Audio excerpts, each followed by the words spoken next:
Hello friends, welcome back to our channel. Guys, आज मैं Korean drama explain करने वाली हूँ जिसका नाम है डेस्टिन्ड विद यू। एपिसोड की शुरुआत में हम बहुत पुराने टेंपल को देखते हैं और इस टेंपल में बहुत से हादसे हुए होते हैं और इसी टेंपल के अंदर हमारी मेन कैरेक्टर होंगजू होती है जो बेहोश पड़ी होती है और वहाँ एक दरवाज़ा खुलता है और वहाँ हमारा एक दूसरा कैरेक्टर होता है जिसका नाम होता है शिन्यू। होंगजू को लगता है कि वो एक यमराज है जो उसे लेने आया है। वो मन ही मन बोलती है, ये कितनी नाइंसाफ़ी है क्योंकि अभी तक तो मैंने किसी को डेट भी नहीं किया है। पर कोई बात नहीं, वो बहुत ही लकी है क्योंकि उसको इतना हैंडसम यमराज लेने आया है। वो उससे पूछती है, क्या आप मुझे लेने आए हो? लेकिन उससे पहले क्या आप मेरे से टी हाउस चलोगे? लेकिन शीनी उसे कुछ नहीं बोलता और उसकी फ़ोटो खींचने लगता है। फिर हमें 6 महीने पहले का सीन दिखाया जाता है। हॉन्जू एक सिविल सर्वेंट है। यहाँ पर कंस्ट्रक्शन का काम चल रहा होता है, लेकिन कुछ लोग कंस्ट्रक्शन के काम से खुश नहीं होते, इसलिए वो लोग वहाँ पर आके कंप्लेन करने लगते हैं। होंगजू सभी लोगों को समझाने में लग जाती है कि कंस्ट्रक्शन का काम कानूनी तौर पर हो रहा है और इसे हम बंद नहीं कर सकते। इसी बात पर वहाँ पर सारे वर्कर्स और आम लोगों की लड़ाई होने लगती है। तभी बिल्डिंग की दूसरी साइड से एक वर्कर कूदकर अपनी जान दे देता है। फिर वर्कर की मौत की वजह से उसकी वाइफ इस कंस्ट्रक्शन के मालिक पर केस कर देती है। इसी केस पर शीन्यू काम कर रहा होता है। वो इसी केस की डिटेल्स को देख रहा होता है।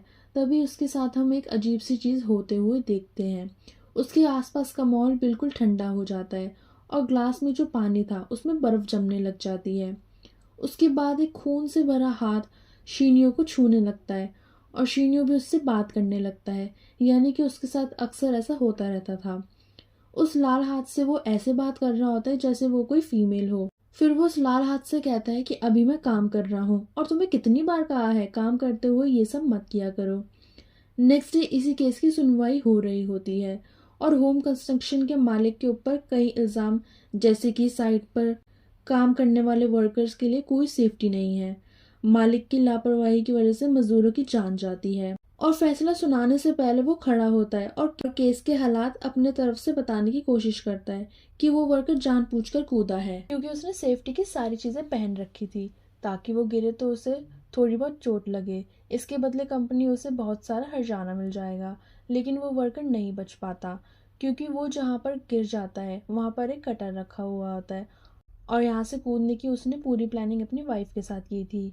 दरअसल उसके बच्चे को कैंसर होता है जिसके इलाज के लिए उसको पैसों की ज़रूरत होती है।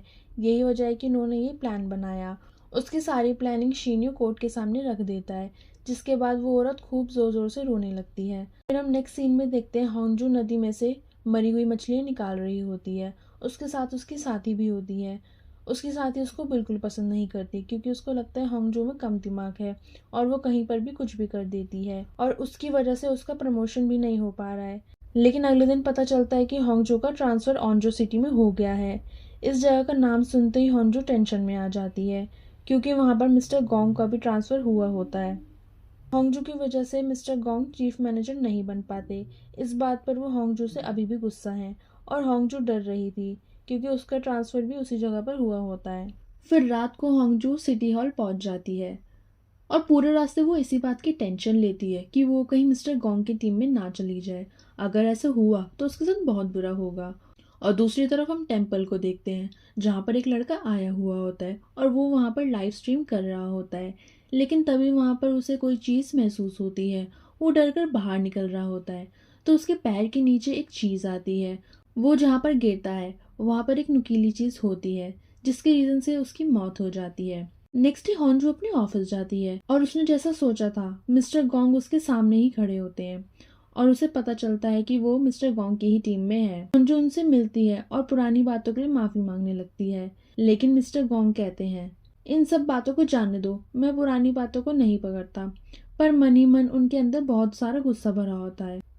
हॉन्जू का ऑफिस का पहला दिन होता है और आते ही वो उसे बहुत सारा काम दे देते हैं। हॉन्जू की टीम में टोटल 4 लोग होते हैं, सेबियो को सेब्यूल और उनकी चीफ मैनेजर जो छुट्टी पर है और उनका टीम लीडर मिस्टर गोंग।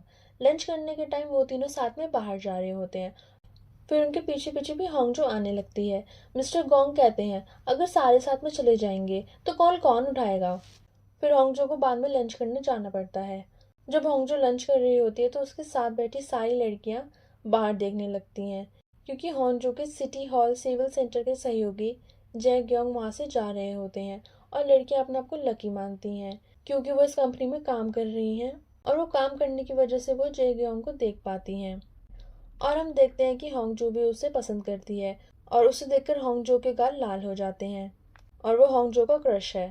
फिर दूसरी तरफ हम शिनियो को देखते हैं। वो अपने आप से बात कर रहा होता है। वो कह रहा होता है कि कई दिनों से उसे वकालत का काम पसंद नहीं आ रहा है। ये काम शुरू से ही बोरिंग था। फिर हम तभी देखते हैं वो लाल हाथ फिर आता है। शिनियो उससे फिर कहता है, मैंने सुकून की बात की है और तुम जाकर पहले अपना हाथ क्यों नहीं धोती?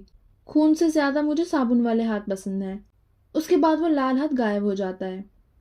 फिर हम आगे देखते हैं कि टेम्पल में उस लड़की की मौत की वजह से उसके उसके पेरेंट्स सिविल ऑफिस में आए होते हैं और वो यहाँ पर उस मंदिर को गिराने की बात कर रहे होते हैं क्योंकि उसके अंदर बहुत सारे हादसे हुए होते हैं। गांव के लोग उसके बगल से जाने से भी डरते हैं। लोगों ने उस टेम्पल को हॉन्टेड हाउस भी बोलना शुरू कर दिया है। सभी लोग यही चाहते हैं कि उस टेम्पल को गिरा दिया जाए, लेकिन मिस्टर गोंग उन्हें समझाते हैं कि ये उनके डिपार्टमेंट में नहीं आता। पर बच्चे की मौत की वजह से पेरेंट्स बहुत ही ज़्यादा दुखी होते हैं और वो वहाँ पर हंगामा शुरू कर देते हैं। जिसके बाद होंगजू आगे आती है। वो उनसे कहती है वो एरिया उसके अंडर में आता है और जल्दी से जल्दी कोशिश करेगी कि उस टेम्पल को गिरा दिया जाए। उसकी बात सुनकर बाकी लोग वापस शांत हो जाते हैं और वहाँ से चले जाते हैं। मिस्टर गोंग उससे कहते हैं, तुम इस केस को संभाल तो लोगी ना? होंगजू कहती है, हाँ बिल्कुल। दरअसल होंगजू चाहती है कि अगर वो इस केस को सॉल्व करेगी तो उसकी टीम उसके साथ अच्छा बिहेव करेगी। फिर होंगजू और सेव्यूल उस टेम्पल के निकल जाते हैं। सेव्यूल होंगजू को पागल कहती है क्योंकि उसने इतनी बड़ी मुसीबत अपने सिर ले ली होती है। उसे क्या ज़रूरत थी आगे बढ़कर इस केस को लेने की? तब होंगजू कहती है, किसी ना किसी को तो लेना ही था ना, इसलिए मैंने ही ले लिया। फिर सेब्यूल आगे गाड़ी रोकती है। उसे कहती है, अब तुम्हें पैदल ही यहाँ से जाना होगा। मैं आगे तुम्हारे साथ नहीं जा सकती क्योंकि मेरा दिल बहुत ही कमज़ोर है। उसके बाद होंगजू रेनकोट पहन के टेम्पल में पहुँचती है। उसे भी यहाँ पर डर लग रहा होता है पर वो हिम्मत रख के वो आगे बढ़ती है। अंदर जाने पे उसे एक मूर्ति दिखती है। उस मूर्ति की एक आंख पर खून जमा हुआ था। फिर होंजू हर जगह की तस्वीर लेने लगती है। फिर वो दूसरी साइड देखती है तो वहां पे एक आदमी होता है। उसे देखकर वो डर जाती है और भागने के चक्कर में वो फिसल कर गिर जाती है। वो आदमी शीन्यू ही होता है। दरअसल वो शीन्यू की प्रॉपर्टी है और वो अपनी प्रॉपर्टी को देखने आया होता है। ये सीन वही होता है जो हमें एपिसोड की शुरुआत में दिखाया जाता है। और होंग जियो ने यहाँ पे शीनियो को यमराज समझ लिया होता है पर वो उसे कुछ नहीं कहता। बस वो उसकी फ़ोटो खींचकर वहाँ से चला जाता है। थोड़ी देर बाद हम देखते हैं सेब्यूल आती है उसके पास और होंगजू को उठाने में लग जाती है।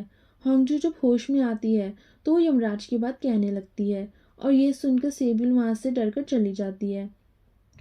फिर हम देखते हैं शीनियो को जो अपनी फैमिली फ्यूनरल में आया होता है। वो अपने डैड और दादाजी के साथ बैठा हुआ होता है। उसके डैड उसको डांट रहे होते हैं क्योंकि उसने टेम्पल का ख्याल नहीं रखा होता। शीनियो कहता है, आपने जिस आदमी की फरमाइश की थी, जिसे टेम्पल देखने के लिए काम दिया था, उसे इतने सालों से हम पैसे भेज रहे थे ताकि वो टेम्पल का ख्याल रखे, लेकिन मैं आज वहाँ गया था तो देखा कि उसने कुछ भी काम नहीं करवाया था। फिर उसके डैड कहते हैं, कैसे वकील हो तुम, तुम्हें कोई भी ठग लेता है। उन दोनों की बहस को बंद करवाने के लिए उसके दादाजी शीनियो से कहते हैं कि वो उसका गिलास भर दें। शीनियो जिस हाथ से गिलास भरने लगता है उसका वो हाथ कांपने लगता है। कैसे भी करके वो गिलास भर देता है। जिसके बाद उससे पूछते हैं कि तुम ठीक हो? तो शीनियो कहता है कि हाँ मैं ठीक हूँ। शीनियो जब वहां से जा रहा होता है तब उसे उसकी मॉम मिलती है। तो उसकी मॉम उससे पूछती है कि मैं कैसी लग रही हूँ। शीनियो बोलता है कि आप बहुत अच्छी लग रही हो, लेकिन डैड को ये सब पसंद नहीं आएगा, तो अंदर जाने से पहले आप अपना मेकअप हटा लेना। फिर हम होंजो को देखते हैं। छानबीन करने पर उसे पता चला कि टेम्पल जिस प्रॉपर्टी में है वो गवर्नमेंट के अंदर नहीं आती, यानी कि वो किसी की प्राइवेट प्रॉपर्टी है। वो ये सब मिस्टर गोंग को बताती है और उनसे पूछती है, ये टेम्पल की प्रॉपर्टी जिसकी भी है, मुझे उनका कांटेक्ट नहीं मिल पाया, तो अब मैं क्या करूं? मिस्टर गोंग उसके दिमाग की बत्ती खोलते हैं और उससे कहते हैं, मैं बताता हूँ तुम्हें क्या करना है। हमारे डिपार्टमेंट में एक लड़की थी, उसने अपने सीनियर को पकड़ाने के लिए उसकी जासूसी करी और बेबुनियादी रिपोर्ट तैयार कर दी, और उस लड़की का नाम होंजू होता है। तुम्हें क्या लगता है उस लड़की ने अपने सीनियर के बारे में कैसे पता लगाया होगा? तब होंजू कहती है, उसके आसपास के लोगों से। तब मिस्टर गोंग कहते हैं, हाँ बिल्कुल सही। उससे कहते हैं, जाकर अब अपना काम करो और तब तक वापस मत आना जब तक ये केस सॉल्व नहीं हो जाता। फिर होंगजू ऐसा ही करती है। वो टेम्पल के आसपास के लोगों से मिलती है। वहाँ पर उसे कुछ बूढ़े लोग मिलते हैं। वो उस टेम्पल के बारे में बताते हैं कि इस टेम्पल में एक बूढ़ी तांत्रिक हुआ करती थी जिसका नाम यूवल होता है। ये प्रॉपर्टी जिसकी भी है, वो चेयरमैन था, लेकिन उस चेयरमैन ने बाद में अपनी सारी जायदाद अपने बेटे के नाम कर दी थी और उसके बेटे का नाम शीनियो है और शीनियो बहुत बड़ा वकील है। हॉन्जू ये सुनकर सोचती है कि उसने कितनी बड़ी मुसीबत अपने सिर ले ली है। इतने अमीर लोगों से वो अपनी बात कैसे मनवाएगी। फिर सीन शिफ्ट होता है और हम शीनियो को किसी डॉक्टर के पास देखते हैं। डॉक्टर उसे बताते हैं कि उसे उसे ब्लड डिसऑर्डर हुआ है और ये बीमारी जेनेटिक है, तो इसका कोई परमानेंट इलाज नहीं है, लेकिन इस बीमारी से बचने के लिए उसे टेंशन से दूर रहना होगा। और उसके साथ ऐसा भी हो सकता है कि वो बोल नहीं पाएगा और ना ही कोई मूवमेंट कर पाएगा। फिर हम देखते हैं हॉन्जू टेम्पल के मालिक से बात करने के लिए आई होती है। वो लिफ्ट में जाती है, लेकिन लिफ्ट में 29th फ्लोर पहले से ही दबा हुआ होता है। थोड़ी देर बाद उसे फील होता है कि उसके पीछे कोई खड़ा हुआ है। वो पीछे मुड़ के देखती है तो वहाँ पर शीनियो ही होता है। दरअसल होंगजू को नहीं पता था कि शीनियो ही उस टेम्पल का मालिक है। उसे लगता है कि वो यमराज है।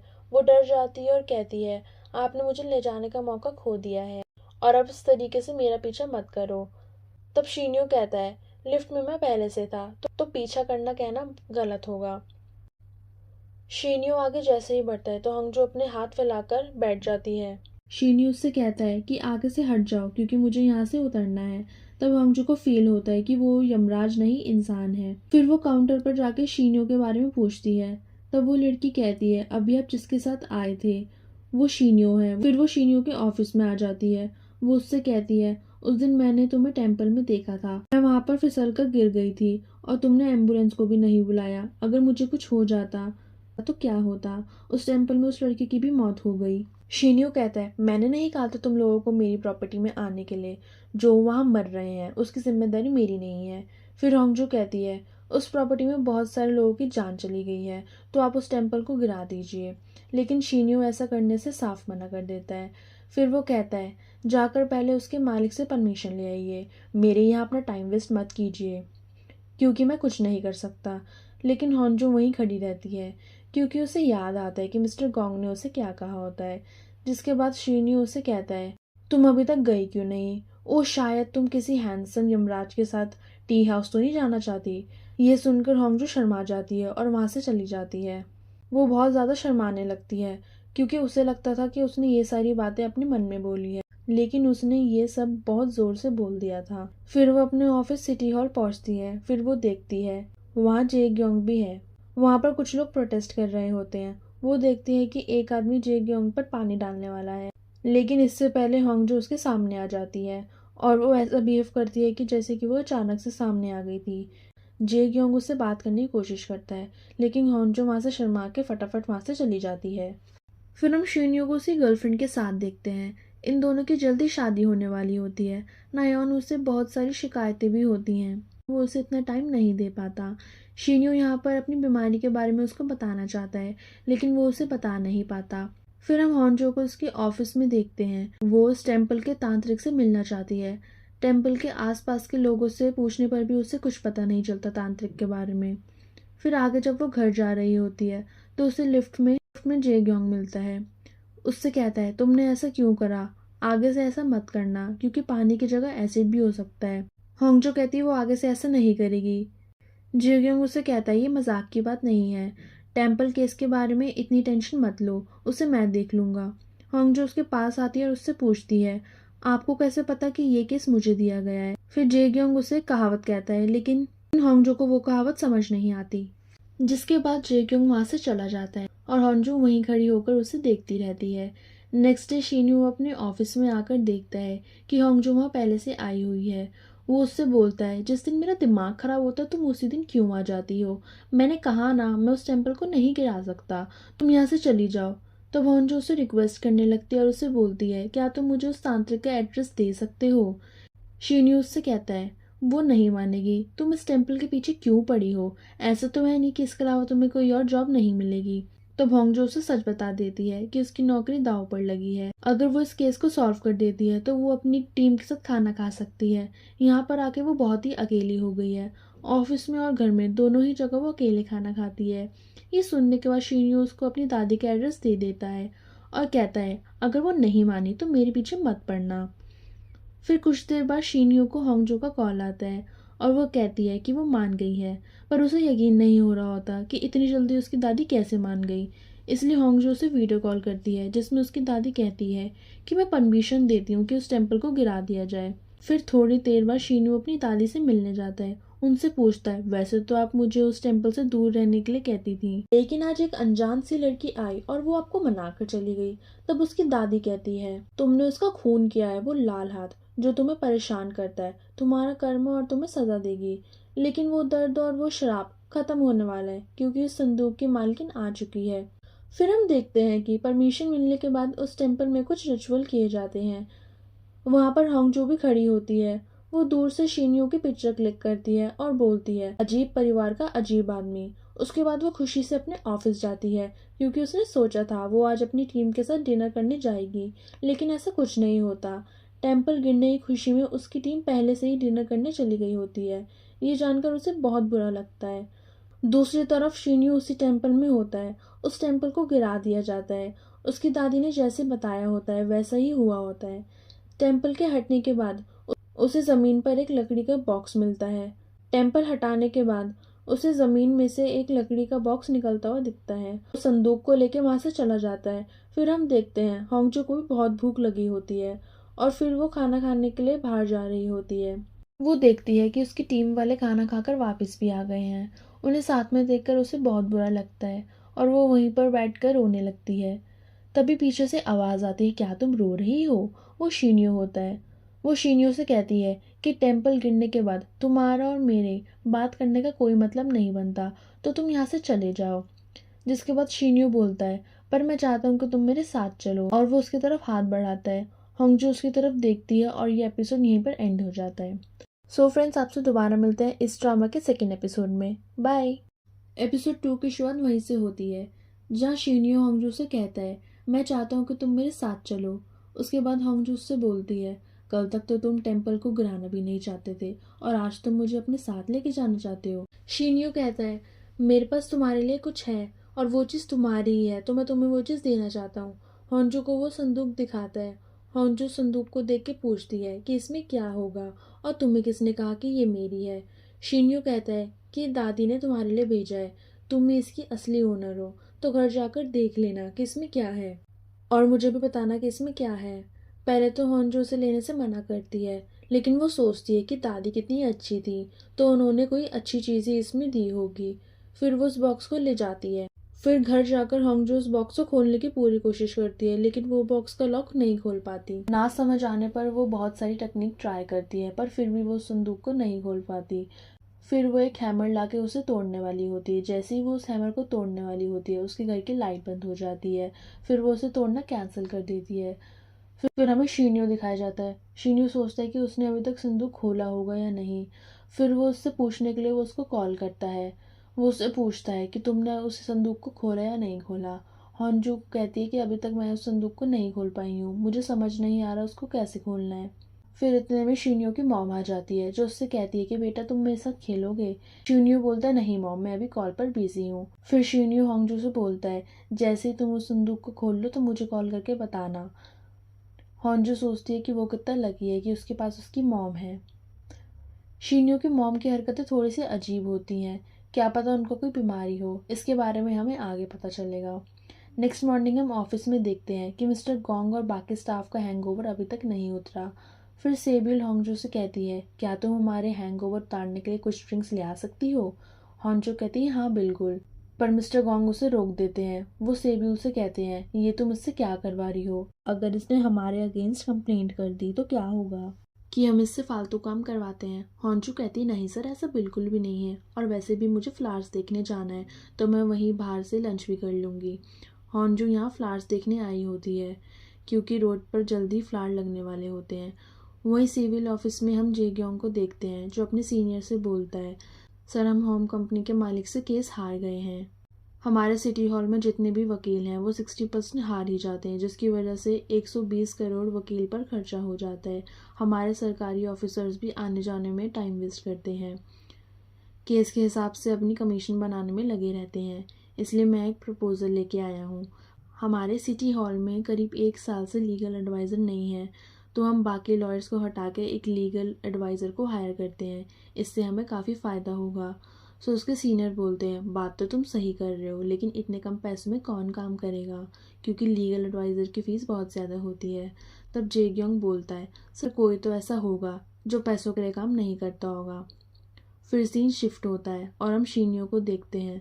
होंगजो ने उसे अभी तक कॉल नहीं किया होता और उसकी दादी ने उसे कहा होता है कि संदूक की मालकिन आ गई है और उसके ऊपर जो भी कर्जा होगा वो जल्दी खत्म होने वाला है। इसलिए वो होंगजो को कॉल करता है। होंगजो पार्क में एक झूले में बैठी होती है और वो उस झूले पे बैठ के खाना खा रही होती है। होंगजो को शीनियो का कॉल आता है और उससे कहती है कि तुम मुझे बार बार कॉल क्यों कर रहे हो। तब शीनियो उससे पूछता है, क्या तुमने संदूक खोला या नहीं। होंगजो कहती है, नहीं, मैंने अभी तक उस बॉक्स को नहीं खोला। फिर वो कहता है, अभी तक क्यों नहीं खोला। फिर होंगजो कहती है, क्योंकि मैं बिजी हूँ। तभी साइड से एक बच्चा बोलता है, आप इस झूले में नहीं बैठ सकती। शीनियो समझ जाता है कि वो पार्क में अकेले बैठकर खाना खा रही है। वो उससे कहता है, तुम फिर से अकेले खाना खा रही हो, आज जल्दी फ्री होकर घर जाना और उस बॉक्स को खोलते ही मुझे कॉल करना। जिसके बाद वो कॉल कट कर देता है। होंगजो उस पर चिल्ला रही होती है, पर कॉल कट हो चुका था और तभी वो झूला भी टूट के गिर जाता है। नेक्स्ट सीन में हम देखते हैं जेग्योंग शून्यो से मिलने आया होता है। शून्यो से कहता है, तुम पहले यहाँ पढ़ा करते थे। जेग्योंग कहता है, तुम मुझे नहीं जानते, लेकिन मैं तुम्हें जानता हूँ। लाइब्रेरी में पढ़ा करता था और तुम लाइब्रेरी के सामने फुटबॉल खेला करते थे और बहुत शोर मचाया करते थे। और वो उससे ये भी कहता है, ओंजो सिटी में करीब 1 साल से लीगल एडवाइज़र नहीं है और मैं आपके लिए एक जॉब ऑफर लेके आया हूँ। क्या आप हमारे लीगल एडवाइज़र बनेंगे। तब शीनियो बोलता है, तुम्हें पता भी है मैं कितना कमाता हूँ। पर जेग्योंग बोलता है, मुझे नहीं पता और मैं जानना भी नहीं चाहता, क्योंकि मुझे नहीं लगता कि आप इस तरह के आदमी हैं जो सिर्फ पैसों के लिए काम करता है। शीनियो कहता है, बात तो तुम बिल्कुल ठीक कर रहे हो। शीनियो उसके जॉब ऑफर पर इतना इंटरेस्ट नहीं दिखाता, क्योंकि उसका जहाँ पर मन नहीं करता वो उस जगह पर काम नहीं करता। जेग्योंग कहता है, तुम्हें बड़े शिकार करने होंगे। बहुत सारी कंपनीज करोड़ों अरबों टैक्सों की चोरी करने के साथ साथ कई सारे गैर कानूनी काम भी कर रही हैं। तुम्हें इन्हीं के खिलाफ काम करना है। अगर तुम इंटरेस्टेड नहीं हो तो मुझे बता दो, मैं किसी दूसरे वकील से बात करता हूँ। फिर शी न्यूज़ से कहता है, तुम जो ये बड़ी बड़ी कंपनीज के बारे में बात कर रहे हो, क्या इनके अंदर होंग कंपनी भी आती है। जे क्योंग बोलता है, हाँ बिल्कुल। शीनियो को होंग कंपनी के मालिक से बहुत ही नफरत होती है। Next day low and high company के ऑफिस में देखते हैं, यहाँ पर एक मीटिंग हो रही होती है। ये होंग कंपनी के मालिक ली कियो हैं और एपिसोड 1 में शीनियो इसी की तरफ से अपना केस लड़ रहा होता है।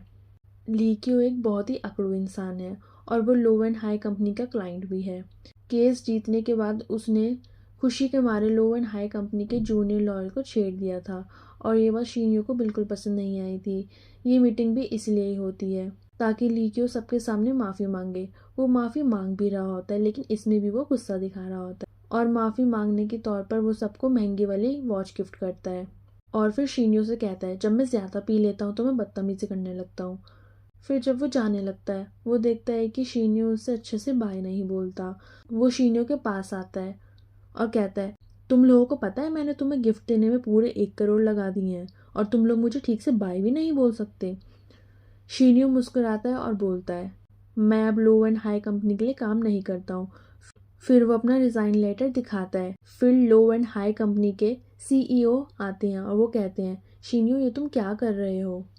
लेकिन शीनियो उनकी बात नहीं सुनता क्योंकि वो अब जॉब छोड़ चुका होता है। फिर हम रात को होंगजो को देखते हैं। फिर वो अपना मूड ठीक करने के लिए खाना खाने लगती है, सॉन्ग चलाकर डांस करने लगती है। तब उसकी नज़र अपने घर की लाइट पर जाती है। फिर वो खुद ही चेयर पर चढ़कर उस लाइट को ठीक करने की कोशिश करती है, पर वो लाइट तक नहीं पहुंच पाती, जिसकी वजह से वो गिर जाती है और उसे चोट लग जाती है। तभी हम देखते हैं उसके पास एक लड़का आता है। वो उससे कहता है, तुम ये क्या कर रही थी, मुझे बोल देती। होंजो से बोलते, तुम यहाँ हो ही कहाँ। कुछ ही देर बाद वो लड़का गायब हो जाता है। होंजो अपने चाहने वाले को हैप्पी इमेज कर रही होती है। ये लड़का कौन था ये हमें आगे पता चलेगा। होंजो कहती है, क्या तुम मेरे पास नहीं आ सकते। तभी पीछे से संदूक खुलता है। होंजो जाके संदूक को देखती है तो उसमें एक मंत्र पढ़ने वाली किताब होती है, जिसमें मंत्र के अलग अलग नुस्खे लिखे होते हैं, जैसे कि अमीर बनने का मंत्र, खूबसूरत बनने का मंत्र और प्यार जीतने का मंत्र। फिर वो बोलती है इस किताब से तो दूसरी कहानियाँ सच्ची लगती हैं। फिर वो सोचती है कि वो वेस्टर्न बातों पर तो विश्वास रखती है, तो पारंपरिक बातों पर क्यों नहीं। उसके बाद फिर से वो बुक को खोलती है और उसमें से सिलेक्ट करती है प्यार पाने का मंत्र। नेक्स्ट मॉर्निंग होंजो ऑफिस जाती है और वहाँ जाते ही वो शीनियो से टकरा जाती है। होंजो से बोलती है तुम बॉक्स के चक्कर में यहाँ तक आ गए। शीनियो बोलता है मैं अपने ऑफिस जा रहा था, और वैसे वो बॉक्स खुला या नहीं, अगर नहीं खुला तो मुझे वापस कर देना क्योंकि मुझे नहीं लगता तुम उसकी असली ओनर हो। होंजो कहती है मुझे पूरा यकीन है कि मैं उसकी ओनर हूँ, क्योंकि कल वो बॉक्स अपने आप खुल गया था। शीनियो बोलता है अगर वो खुल गया था तो तुमने मुझे कॉल क्यों नहीं करा। वैसे उस बॉक्स के अंदर क्या निकला। होंजो बोलती है कुछ खास नहीं, बस मंत्र पढ़ने की बुक है जिसे एंचल नाम की तांत्रिक ने लिखा था। शीनियो कहता है सिर्फ मंत्रों की बुक, उसमें कौन से मंत्र थे। होंजो बोलती है कुछ खास नहीं, ऐसे वैसे उसमें मंत्र लिखे हैं, जैसे कि खूबसूरत होने के मंत्र, अमीर बनने के मंत्र, बस यही सब लिखा था। तभी वहां पर जेग्योंग आ जाता है और वो उन दोनों से पूछता है क्या तुम दोनों एक दूसरे को जानते हो। होंजो कहती है कुछ खास नहीं, हम बस टेम्पल वाले मामले में मिले थे। वो जब भी जेग्योंग को देखती है तो उसके गाल लाल हो जाते हैं।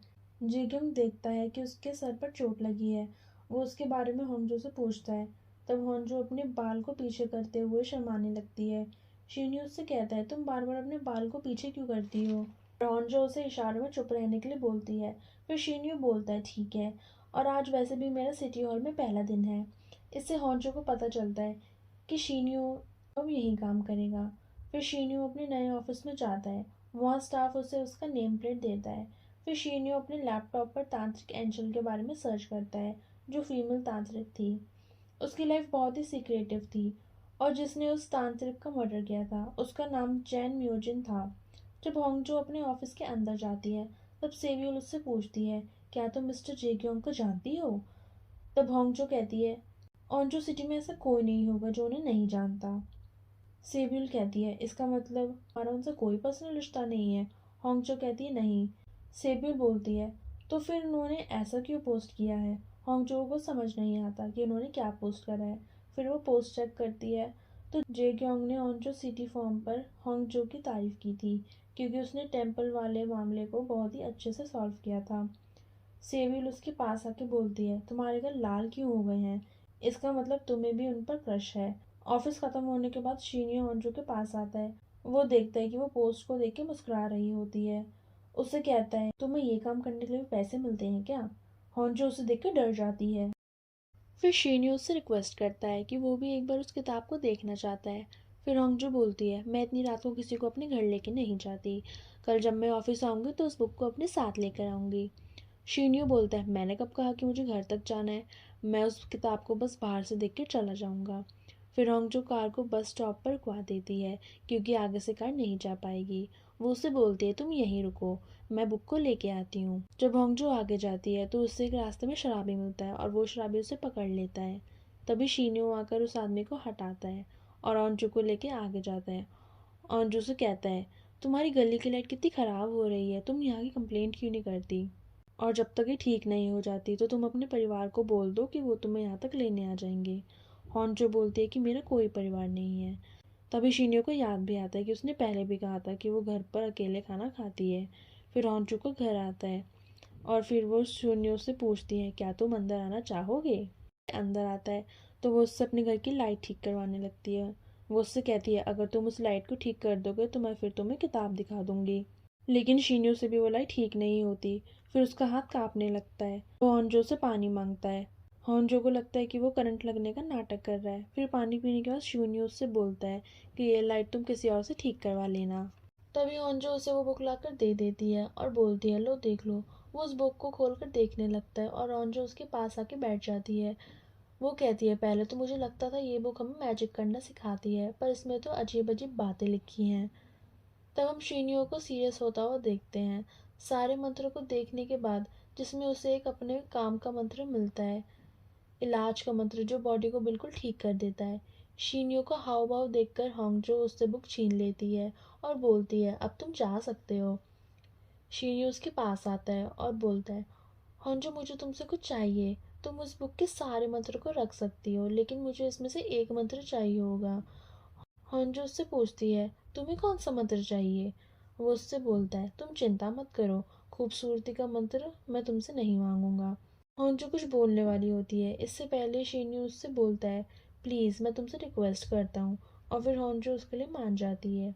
फिर नेक्स्ट डे हॉन्जो जब ऑफिस जाती है तो वो वहाँ पर नायोन को देखती है। नायोन भी उससे काफ़ी टाइम बाद मिल रही होती है।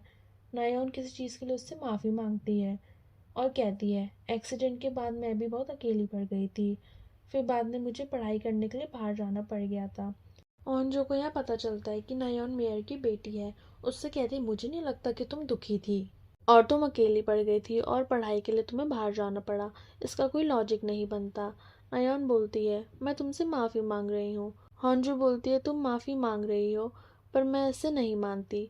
तब वहाँ पर शीनियो आता है और वो कहता है हॉन्जू से, अगर कोई माफ़ी मांगे तो उसे माफ़ कर देना चाहिए, रीज़न चाहे कितना ही बड़ा क्यों ना हो। तब हॉन्जू उससे बोलती है, तुम्हें बीच में पढ़ने को किसने कहा? शीनियो उससे बोलता है, यही वजह है कि तुम आज भी अकेले रह रही हो, ऐसा तो नहीं है कि तुमने कभी कोई गलती नहीं की होगी। और इसके बाद वो नायोन को लेके चला जाता है। फिर नायोन शीनियो को होंगजो के बारे में बताती है कि वो हाई स्कूल के फर्स्ट ईयर में उनके स्कूल में आई थी। उसके डैड ड्राइविंग का काम करते थे और वो सेमी बेसमेंट में रहते रहते थे और सभी उसका मजाक बनाते थे और फिर उसे बुरा लगा। फिर उसने होंगजो से दोस्ती कर ली। फिर नायोन को एक सीनियर पसंद आने लगा, लेकिन होंगजो बीच में आ जाती है। उसके बाद नायोन उससे दोस्ती तोड़ लेती है। पर इसके बाद जो हुआ वो बहुत ही बुरा हुआ था। उस टाइम नायोन भी काफ़ी मुश्किलों से गुजर रही थी क्योंकि उस टाइम पर उसके पेरेंट्स का डाइवोर्स हुआ था। मिस्टर गोंग अपनी टीम के साथ लंच कर रहे थे। वो यहाँ किसी कंट्रोवर्सी की बात कर रहे होते हैं और वह होंगजो आती है और वो बोलती है, मैंने अभी अभी सीखा है अगर कोई गलती करे तो उसे माफ़ कर देना चाहिए, अगर वो माफ़ी मांगे तो। फिर होंगजो मिस्टर गोंग से माफ़ी मांगने लगती है। मिस्टर गोंग बोलते हैं, कुछ मत बोलो और यहाँ बैठ जाओ। फिर जेग्योंग अपनी टीम के साथ यहाँ आ गया था। वो उनका वेलकम करते हैं और जेग्योंग उन्हें उनके नए लीगल एडवाइज़र से मिलवाता है, शीनियो से। वैसे तो शीनियो को ये सब जानते ही थे। फिर वो सब साथ में बैठ कर लंच करते हैं। टेबल जेजोंग से पूछती है, क्या आपने होंगजो के बारे में पोस्ट किया था? तो वो कहता है, हाँ मैंने ही पोस्ट किया था। दरअसल उन सबको लग रहा था कि ये पोस्ट फेक होगा क्योंकि जेक्योंग नाम से बहुत सारी प्रोफाइल है। पर ये सुनते ही सबको झटका लग जाता है। ये सुनकर होंगजो के गाल फिर से लाल हो जाते हैं। ये देखकर शिन्यू कहता है, इसमें कोई बड़ी बात नहीं है, सिविल सर्वेंट को हमेशा कंप्लेन करने वाले से अच्छे से ही बिहेव करना चाहिए। इसके बाद जेक्योंग की पूरी टीम यहाँ से चली जाती है और ये लोग यहीं बैठे रहते हैं। सेबुल होंजो से बोलती है, तुम तो बड़ी चालाक निकली, हमें तो आज तक उनसे बात करने का मौका तक नहीं मिला और तुमने तो आते ही चौका मार दिया। फिर वो लोग होंगजो को अकेला छोड़कर वहाँ से चले जाते हैं। फिर हम देखते हैं जेक्योंग होंगजो को कॉल करके बुलाता है और वो उसे कुछ कपड़े गिफ्ट करता है। ये देखकर होंगजो के गाल फिर से लाल हो जाते हैं। जेक्योंग कहता है, मैं जब भी तुम्हें देखता हूँ तुम्हारे गाल लाल हो जाते हैं, लगता है तुम ज़्यादा ही शर्मीली हो। तब होंगजो बोलती है, नहीं ये तब होता है जब मैं किसी को पसंद करती हूँ और वो मेरे सामने हो। होंगजो कहती है, शायद मैंने कुछ बोल दिया है। होंगजो सोचती है कि अब मैंने बोल ही दिया है तो मुझे पूरी बात बोल देनी चाहिए। वो उसे बोलती है कि मैं आपको पसंद करती हूँ और मुझे नहीं पता था कि आप भी मुझे पसंद करते हो। जेक्योंग उसकी गलतफहमी दूर करता है। जेक्योंग बोलता है, अगर मेरी वजह से किसी के कपड़े गंदे होते हैं तो मैं उन्हें कपड़े गिफ्ट करता हूँ।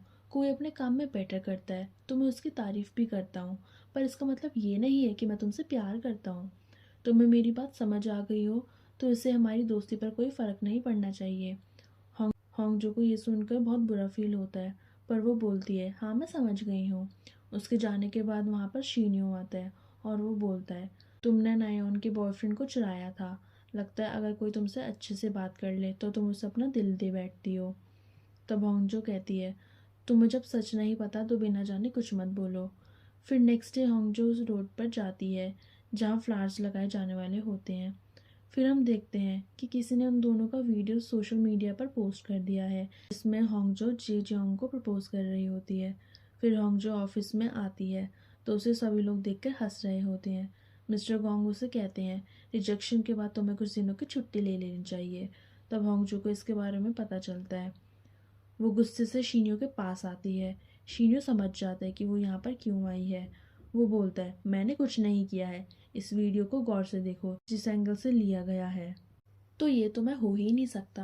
होंगजो गुस्सा करके वहाँ से चली जाती है। होंगजो जब रात में घर आती है तो वो देखती है हाउस के ओनर ने उसके लिए कुछ सामान भेजा है। उस सामान में बकरी का दूध भी था।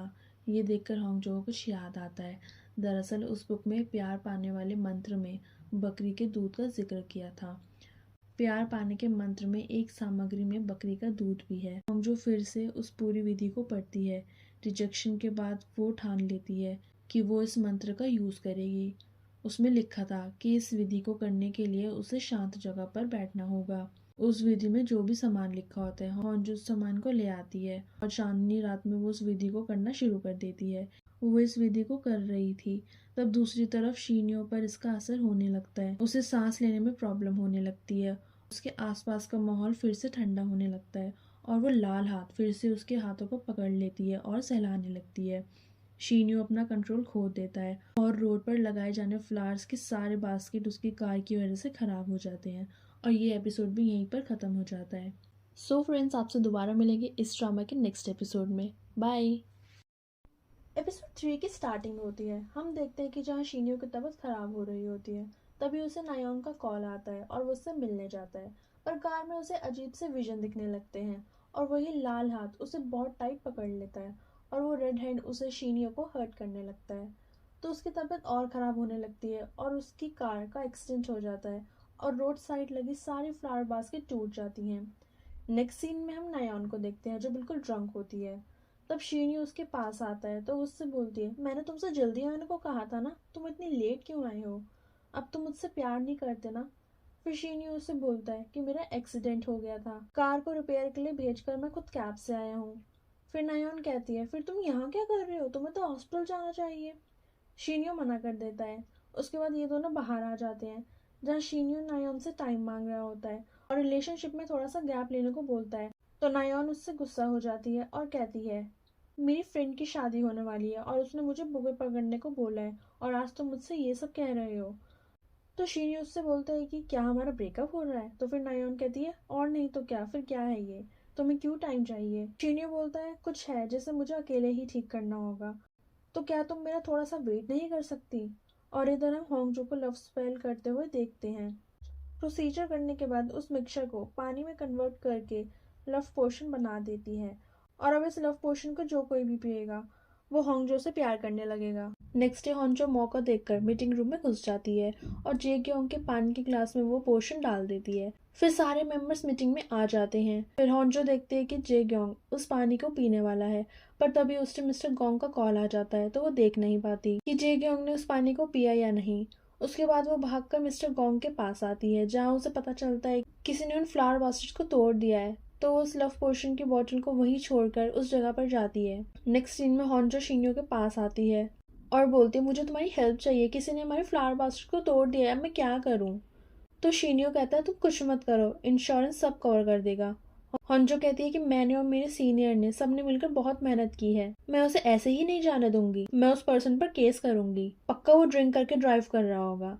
तो शिन्यो कहता है ऐसा कुछ नहीं है। तो होंजो कहती है, तुम्हें कैसे पता, तुम मिले हो उससे? तो शिन्यो कहता है क्योंकि वो पर्सन मैं ही हूँ। होंजो कहती तुमने ऐसा क्यों करा? शिन्यो कहता है तुम्हें पहले ये पूछना चाहिए कि मैं ठीक हूँ या नहीं, तुम्हें बास्केट्स की फिक्र है, मेरी नहीं। होंजो कहती तुम तो बिल्कुल ठीक हो। ये बोलकर वो जाने लगती है। तो शिन्यो कहता है कि एक दिन की तुम छुट्टी ले लो और मुझे तुम पार्किंग लॉट में मिलो। तो होंजो कहती है क्यों? तो वो बोलता है क्योंकि तुम मेरे साथ ट्रिप पर जा रही हो, तुमने प्रॉमिस किया था ना कि तुम एक स्पेल मुझे दोगी, तो वो मुझे आज चाहिए। होंजो कहती है इस वक्त एक इमरजेंसी है, वो सारा मुझे ही साफ करना होगा, मैं अभी नहीं जा सकती। शिन्यो कहता है क्या तुम ही हो बस डिपार्टमेंट में, और लोग भी तो कर सकते हैं ना, जाकर बोलो उन्हें साफ करने के लिए और एक दिन के लिए मेरे साथ चलो।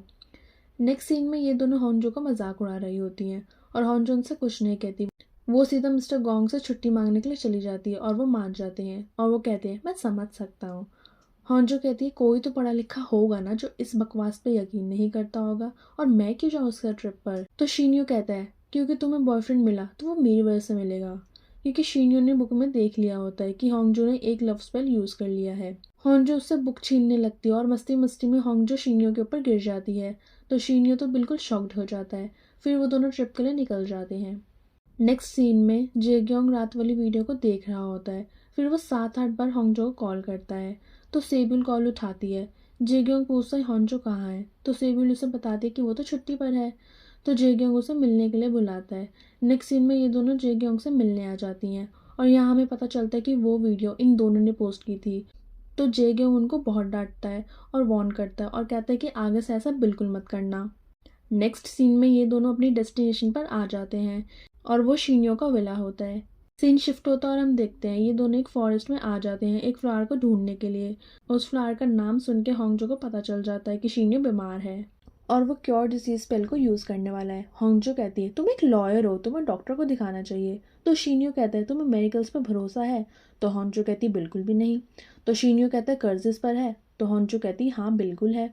तो शीनियो कहता है जो मैं कहने वाला हूँ तो तुम वो समझ जाओगी। मैं श्रापित हूँ इसलिए चुपचाप मेरे साथ चलो। फिर उनको वो फ्लैट मिल जाता है। सीन शिफ्ट होता है और हम देखते हैं ये दोनों स्पेल के लिए रेडी हो जाते हैं और फिर होंजो प्रोसीजर को स्टार्ट करती है। फिर जब वो मिक्सचर बना देती है तो उसके बाद वो शीनियो के हाथ पर लाइफ लिखती है और फिर वो स्पेल के पेपर को जला देती है और उस पेज की राख को शीनियो के ऊपर डाल देती है। तभी शीनियो का दिल बहुत ज़ोर से धड़कने लगता है। तो होंगजो कहती है तुम ठीक तो हो ना। शीनियो कहता है तुम अंदर जाओ। होंगजो कहती नहीं मैं तुम्हें अकेले छोड़ के नहीं जाऊंगी। तो शीनियो उसे दोबारा कहता है कि तुम अंदर नहीं जा सकती क्या। तो होंगजो कहती है तुम मुझ पर गुस्सा कर रहे हो, मैं तुम्हारे लिए ये सब कर रही हूँ, तुम्हारे लिए यहाँ तक आई और तुम मुझ पर ही गुस्सा कर रहे हो। फिर शीनियो कहता है कि इसमें अजीब क्या है। फिर शीनियो को समझ नहीं आता कि उसके साथ क्या हो रहा होता है। लेकिन शीनियो को एक सपना आता है जिसमें वो एक लड़की को देखता है पर उसका फेस नहीं देख पाता। नेक्स्ट डे ये दोनों वापस जा रहे होते हैं। तभी होंगजो के पास जे जियोंग का कॉल आता है। वो उससे पूछता है तुमने वीडियो की वजह से छुट्टी ली है। होंजो कहती है नहीं मेरा पर्सनल रीज़न था। तो जे जियोंग कहता है मुझे तुम्हारी टेंशन हो रही थी, क्या हम कल मिल सकते हैं। तो होंजो मान जाती है। उसके बाद वो सारी बातें शीनियो को बताती है और कहती है कि लव स्पेल काम कर रहा है। तो शीनियो थोड़ा सा जेलस फील कर जाता है। तो वो उसके पास आके कहती है तुम टेंशन मत लो, तुम्हारा स्पेल भी काम करेगा, तुम जल्दी ठीक हो जाओगे। सीन शिफ्ट होता है और हम देखते हैं मिस्टर गोंग अकेले बैठे होते हैं और उनके पास मैनेजर यून आती है। तो मिस्टर गोंग कहते हैं कि तुम मेरे मैसेजेस का रिप्लाई क्यों नहीं कर रही थी। तो यून कहती है मैंने अपना फ़ोन ऑफ कर लिया था और आज ही मैंने अपना फ़ोन ऑन करा तो तुम्हारे सारे मैसेजेस देखे।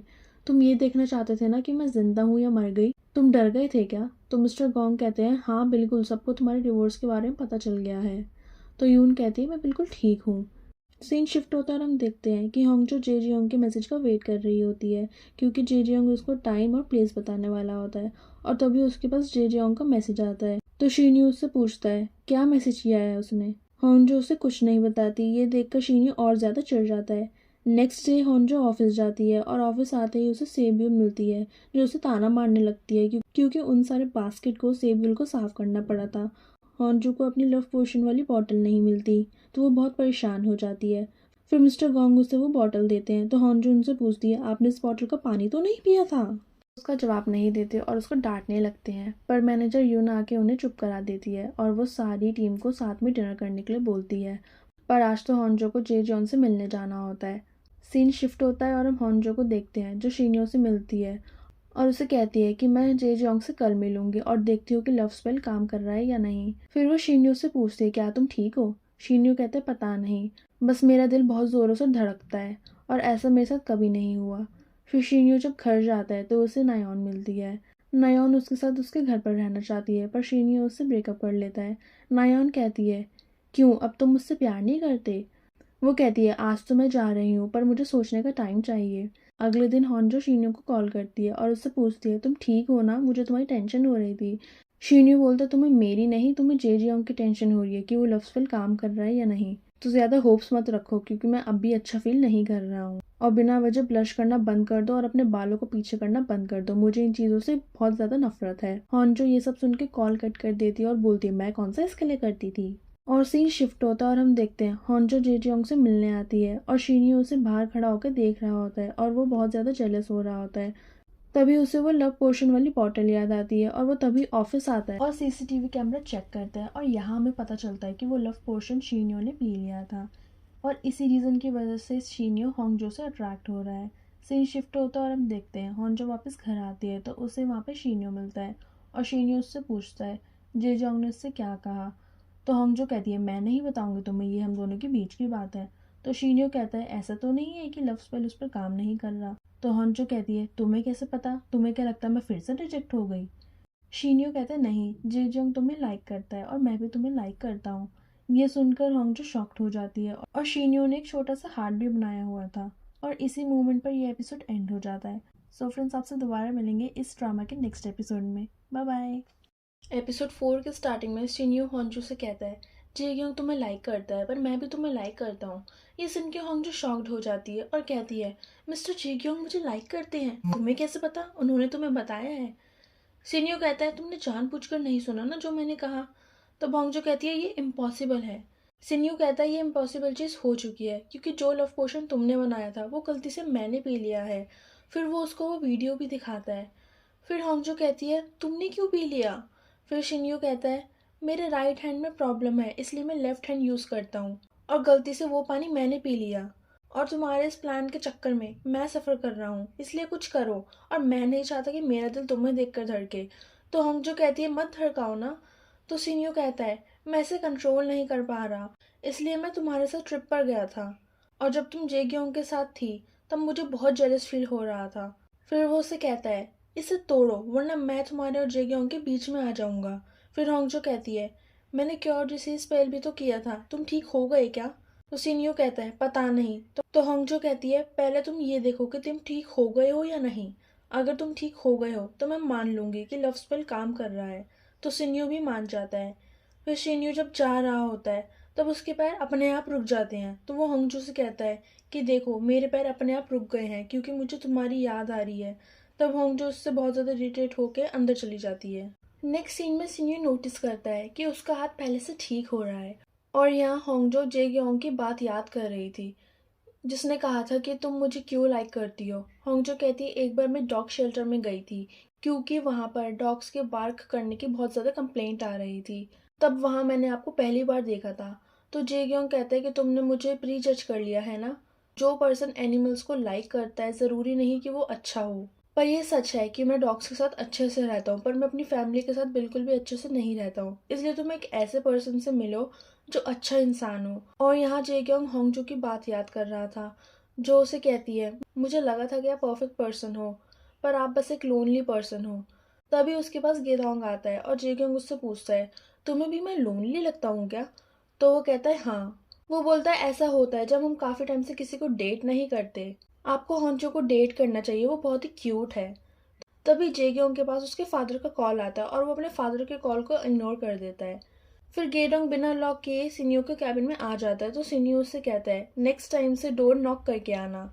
तो गेडोंग मना कर देता है, कहता है कि जो कूपन्स मुझे मिले थे ये बताने के लिए कि मिस्टर जेग्योंग कहाँ जा रहे हैं उनमें से मैं एक यूज़ कर रहा हूँ और अब से मैं नॉक करके नहीं आऊँगा। और सिन्यो पूछता है वैसे कैसे है मिस्टर जेग्योंग, क्या वो खुश लग रहे थे। तो जेडोंग कहता है बिल्कुल भी नहीं। उन्होंने मुझसे एक बड़ा अजीब सा सवाल पूछा कि क्या वो मुझे लोनली लगते हैं, तो मैंने उनसे कह दिया कि आप होंजो को डेट कर लो। तो सिन्यू उस पर चिल्लाकर कहता है तुम्हारी प्रॉब्लम क्या है, वैसे क्या कहा उसने, वो उसे डेट करेगा। तो जेडोंग कहता है लगता तो नहीं। तो सिन्यू खुश हो जाता है और कहता है मतलब कुछ नहीं हुआ। सीन शिफ्ट होता है और हम मैनेजर यून को देखते हैं कि वो नोटिस करती है कि होंगजो अकेले बहुत सारा काम करती है। तो वो मिस्टर गोंग को कहती हैं काम को अच्छे से डिस्ट्रीब्यूट किया करो और मेरी टीम में कोई आउटकास्ट नहीं होगा, सब इक्वल रहेंगे और प्यार से रहेंगे, कोई किसी को बुली नहीं करेगा। तब सिन्यू वहाँ सबके लिए कॉफ़ी लेके आता है और उस बास्केट वाली बात के बारे में सबको सच बता देता है कि उसकी गलती की वजह से वो सारी बास्केट टूट गई थी और वो सबसे माफ़ी मांगता है। और वो ये भी कहता है कि इस टीम में होंगजो को बुली किया जाता है। फिर मुझे लगा कि मुझे अपनी गलती खुद आके वहाँ बता देनी चाहिए वरना यहाँ लोग होंगजो को दोबारा बुली करेंगे कि उसकी वजह से ये सब हुआ है। मैनेजर यून बाकी सबको वहाँ पे रोक लेती हैं और होंगजो को भेज देती हैं। तो होंगजो को बहुत गुस्सा आता है, वो सिन्यो को बाहर मिलने के लिए बोलती है। सीन शिफ्ट होता है और हम देखते हैं होंगजो शिन्यो से कहती है तुम ऐसा कैसे कर सकते हो, मैं तुम्हारी वजह से प्रॉब्लम में दोबारा फंस जाऊंगी। सिन्यो कहता है मैं क्या करूँ, मैं अपनी फीलिंग्स को नहीं कंट्रोल कर पा रहा। तो होंजो कहती है सिन्यो होश में आओ, तुम नायोन के बॉयफ्रेंड हो। तो सिन्यो कहते हैं हमारा ब्रेकअप हो गया है लेकिन मैं बिल्कुल दुखी नहीं हूँ तुम्हारी वजह से। तो होंजो दोबारा अपना सर पकड़ के नीचे बैठ जाती है। तो सिन्यो उसका हाथ पकड़ के कहता है तुम खुद को ब्लेम मत करो। तो होंजो उसका हाथ हटा देती है। सिन्यो कहता है तो इस स्पेल को तोड़ दो। तो होंजो कहती है तुम बहुत सारा पानी पियो जिससे कि वो लव पोशन बाहर निकल जाए। सीन शिफ्ट होता है और हम देखते हैं सिन्यो के फादर नायोन के साथ होते हैं और वो नायोन को सिन्यो के प्रॉब्लम के बारे में बताते हैं कि उसे कौन सी बीमारी है, और वो उससे रिक्वेस्ट करते हैं कि वो उससे ब्रेकअप ना करे और वो उसके साथ ही रहे।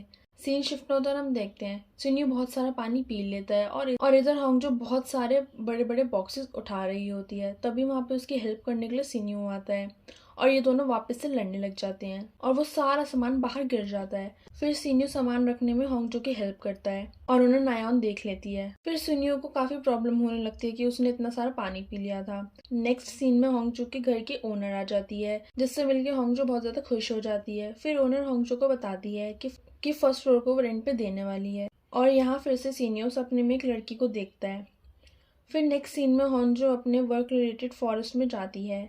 होंजो एक ओल्ड अंकल को पानी देने लगती है और जंग उसकी वही पिंक बॉटल लाके उसे देता है और वो होंजो को बहुत ही अजीब तरीके से देख रहा होता है। नेक्स्ट सीन में ये दोनों साथ में लंच कर रहे होते हैं तो जोंग होंजो से कहता है, तुम मेरी वाइफ की तरह दिखती हो, उसे भी फ्लावर्स बहुत पसंद है पर उसकी डेथ हो गई है। तो होंजो थोड़ा सा सैड हो जाती है और वो उससे कहती है, जब भी आपको मन करे अपनी वाइफ के बारे में तो आप मुझसे कर सकते हो। नेक्स्ट सीन में मिस्टर गोंग सो रहे होते हैं, तभी मैनेजर यून आती है। तभी मैनेजर यून आके उनको उठा देती है और कहती है, इसलिए तुम्हारा प्रमोशन नहीं हो रहा है, इसमें होंगजो की कोई गलती नहीं है, तुम डिजर्व ही नहीं करते हो, तुम इतने ज्यादा लेजी हो, और ऐसी बहुत सारी बातें उनको सुना देती है। उसके बाद होंगजो अपने घर की तरफ जा रही होती है पर तभी उसका कोई पीछा करने लगता है, जिससे कि होंगजो बहुत ज्यादा डर जाती है और वो भागने लगती है। भागते भागते उसका फोन गिर जाता है और वो एक आदमी से टकरा जाती है, और वो जिस आदमी से टकराई होती थी वो सिन्यो ही होता है। फिर वो सिन्यो को बताती है कि कोई मुझे फॉलो कर रहा होता है। सिन्यो जाके चेक करता है तो कोई नहीं होता। फिर ये दोनों होंगजो का फोन ढूंढने के लिए जाते हैं। वहाँ की सारी लाइट्स दोबारा चली जाती हैं जो कि सिन्यो ने ही ठीक करवाई थी मेयर से कह के। उसके बाद होंगजो को उसका फोन मिल जाता है, जिसमें सिन्यो उसके बचपन की फोटो को नोटिस करता है और ये वही बच्ची होती है जो सिन्यो के सपने में आती है। बट फिर सिन्यो को लगता है कि ये सब लव स्पेल की वजह से हो रहा है। नेक्स्ट सीन में ये दोनों दादी के पास आते हैं ताकि पता लगा सकें कि उस लव स्पेल को कैसे तोड़ना है। वो पहले सिन्यो को बुलाती हैं तो सिन्यो ने लव पोशन की सारी स्टोरी बताता है कि कैसे उसने लव पोशन पी लिया और वो अपनी फीलिंग्स को कंट्रोल नहीं कर पा रहा, और कहता है, प्लीज इसे तोड़ने का कोई तरीका बताइए। तो दादी कहती है, ये तो मुझे भी नहीं पता, उस बॉक्स की ओनर मैं नहीं हूँ। तो सिन्यो कहता है कि सही है, वैसे मैं भी इसे तोड़ना नहीं चाहता, मतलब मैं चाहता हूँ पर मुझे समझ नहीं आ रहा कि मैं क्या करूँ।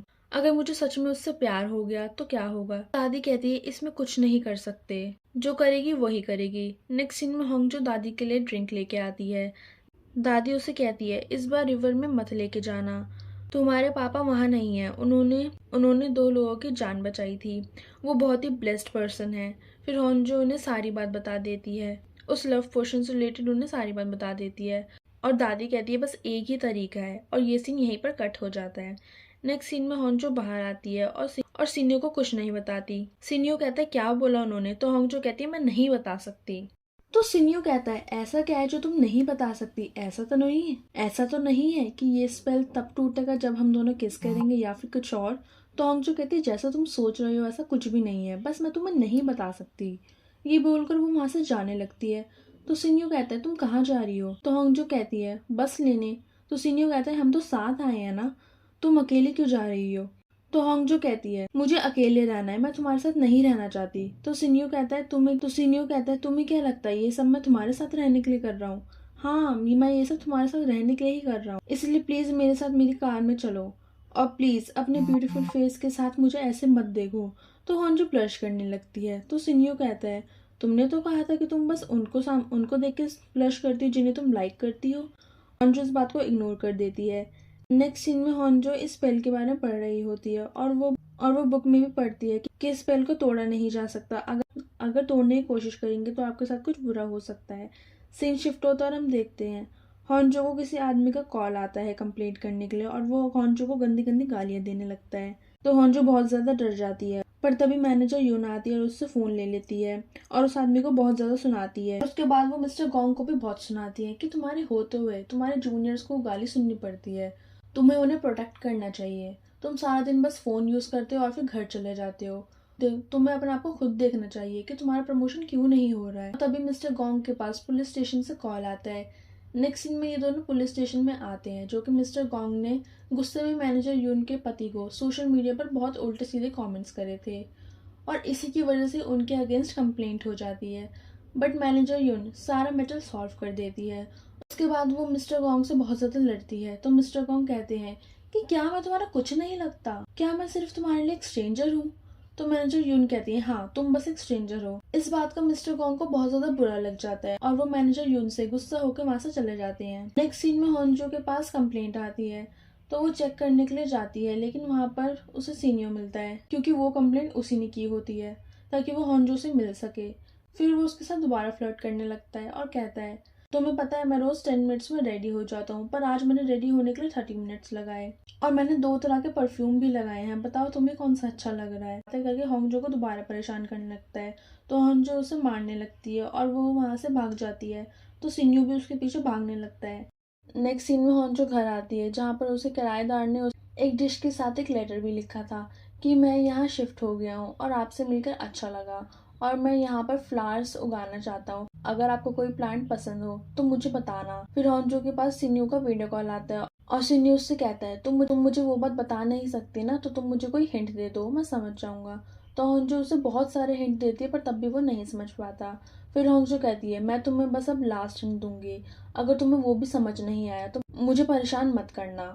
फिर वो सीनियो को कुछ वर्ड सेंड करती है पर सीनियो को वो भी समझ नहीं आते। वो अपने पेरेंट्स की हेल्प लेता है पर उसके पेरेंट्स को भी समझ नहीं आते। नेक्स्ट सीन में होंजो अपने किराएदार के डोर पर एक लेटर चिपका देती है, तभी वहाँ पर किराएदार आ जाता है जो कि और कोई नहीं जेग्योंग ही होता है, जिसे देखकर होंजो बहुत ज्यादा खुश हो जाती है और उसे हाई बोलकर वहां से भाग जाती है। नेक्स्ट सीन में सीनियो को सपना आता है, उसमें उस लड़की के साथ एक लड़का भी होता है जो शायद वो सीनियो का चाइल्डहुड ही था। नेक्स्ट सीन में होंजो अपने घर से बाहर निकलती है, तभी उसे सीनियो मिल जाता है और होंजो से कहती है अब क्या हुआ।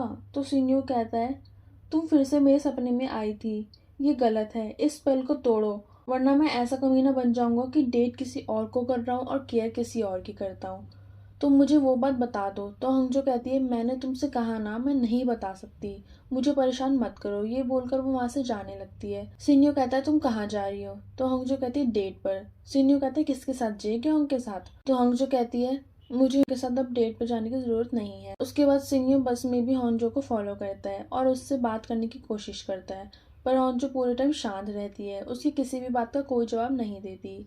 उसके बाद ये दोनों किसी सी के पास आते हैं। उसके बाद होंजो रोने लगती है और अपने फादर को याद करने लगती है कि इतने टाइम से मैं अच्छे से आपकी डेथ एनिवर्सरी भी नहीं बना पाई हूँ। मैं हमेशा उस रिवर के पास जाना चाहती थी क्योंकि मुझे नहीं पता था कि आप यहाँ पर हो, पर दादी ने मुझे बताया कि आप यहाँ पर हो, अब आप ठीक हो ना। और होंजो बहुत ज्यादा सैड हो जाती है एंड तभी होंजो को देखकर सीनियो को उसका जवाब मिल जाता है कि इन दोनों की डेस्टिनी को बदला नहीं जा सकता, इसलिए जो भी है इसे एक्सेप्ट करो। और यहीं पर ये एपिसोड एंड हो जाता है। सो गाइज अगर आपको आज के एक्सप्लेनेशन पसंद आई हो तो प्लीज हमारे चैनल को जरूर सब्सक्राइब करें। आपसे दोबारा मिलेंगे इस ड्रामा के नेक्स्ट एपिसोड में। Bye bye. एपिसोड 5 स्टार्ट होता है और सिनियो को आंसर मिल जाता है कि वो दोनों एक दूसरे के डेस्टिनी बन गए हैं और अब वो दोनों अलग नहीं हो सकते, उनको एक दूसरे को एक्सेप्ट करना ही होगा। नेक्स्ट सीन में होंजो डिनर करने जाती है जहाँ सिनियो भी उसके सामने आके बैठ जाता है और कहता है यहाँ भी अकेले डिनर करोगे। तब होंजो कहती है मैं अकेली नहीं हूँ, मेरे पापा भी हैं। तब सिन्यू सामने से उठकर होंजो के साथ आके बैठ जाता है। वो बताती है कि आज के ही दिन उसके पापा की डेथ हुई थी। फिर होंजो ड्रिंक करने लगती है और सिन्यू ड्रिंक नहीं करता। ये देखकर होंजो उससे पूछती है तुम ड्रिंक क्यों नहीं कर रहे हो। सिन्यू कहता है मैं ड्रिंक नहीं करता और पता नहीं अगर ड्रिंक कर लूं तो पता नहीं मैं क्या कर बैठूं, क्या पता तो मैं किस कर बैठूं या उसके आगे भी कुछ। उसके बाद वो दोबारा बीच पर जाते हैं। होंजो अपने पापा से कहती है आपने कहा था कि एक स्टेबल जॉब होना सही है, इसलिए मैं सिविल सर्वेंट बन गई हूँ और इस रात मैंने सोचा था कि मैं अपने बॉयफ्रेंड के साथ आऊंगी। फिर सिन्यू की तरफ देखते हुए वो कहती है पर ये लड़का मुझे फॉलो करते हुए यहाँ तक आ गया। तब सिन्यू उसके डैड को हेलो बोलता और कहता है सर मैं होंजो का बॉयफ्रेंड तो नहीं हूँ और ना ही कोई स्ट्रेंजर हूँ, बट मैं इसका डेस्टिनी हूँ।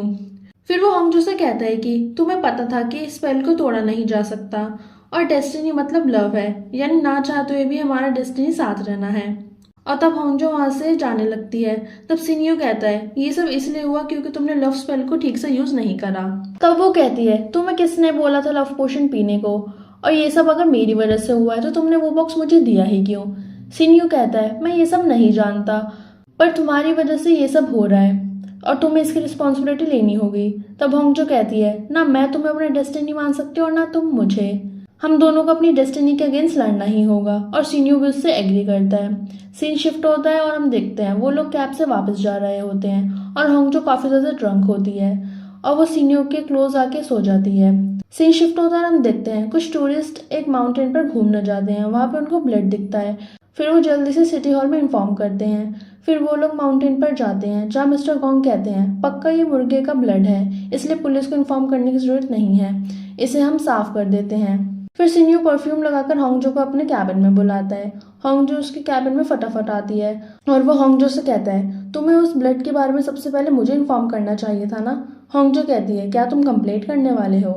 और होंगजो उसे खींचे हुए फोटोज दिखाती है, पर सीनियो तो उसे देखे ही जा रहा था और कहता है, मैं रिपोर्ट नहीं करूंगा। होंगजो कहती है, फिर तुमने मुझे अपने कैबिन में क्यों बुलाया।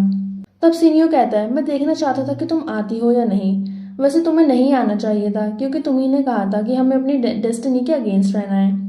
अगर इसी तरह तुम मेरे आसपास रहोगी तो मैं सच में तुम्हारे प्यार में पड़ जाऊंगा।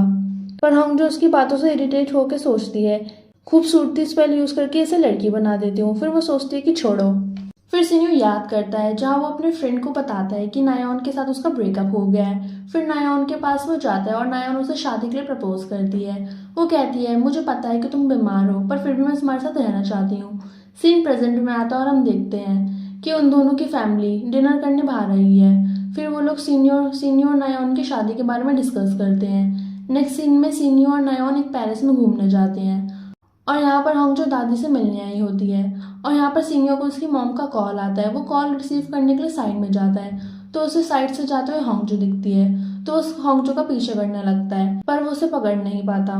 फिर होंगजो घर आती है और उसे घर के बाहर सीनियो मिलता है। सीनियो उसे कहता है, क्या तुम आज पैलेस गई थी घूमने। होंगजो कहती है, नहीं, मैं तो पूरा दिन ऑफिस में थी और मैं अभी दादी से मिल के आई हूँ। सीनियो कहता है, मैंने तुम्हें अभी पैलेस में देखा था। और सीनियो होंगजो से कहता है कि तुम्हारे स्पेल के चक्कर में अपनी इतनी अच्छी गर्लफ्रेंड को छोड़कर तुम्हारे बारे में सोचता रहता हूँ, इसलिए प्लीज जब भी मैं बुलाऊं तो मत आना। होंगजो इरिटेट होती है और कहती है, ये तो खुद ही मेरे पास आता रहता है और मुझे ही दूर रहने के लिए बोल रहा है। फिर होंगजो यहाँ पे नायोन के बारे में याद कर रही होती है कि कैसे नायोन उसको स्कूल टाइम में बुली किया करती थी। नायोन उसे ऐसे ट्रीट करती थी कि जैसे वो एक सर्वेंट है क्योंकि होंगजो बहुत ज्यादा पुअर फैमिली से थी। फिर होंगजो सोचती है कि क्या मैं उसकी गर्लफ्रेंड की पोल खोल दूं, पर वो सोचती है कि छोड़ो, अच्छा है उससे शादी करके जिंदगी भर उसे झेलेगा। नेक्स्ट सीन में सीनियो की मॉम अपने हस्बैंड को अपने साथ तारे देखने को बोलती है पर उसके डैड मना कर देते हैं क्योंकि उनको वॉशरूम जाना होता है।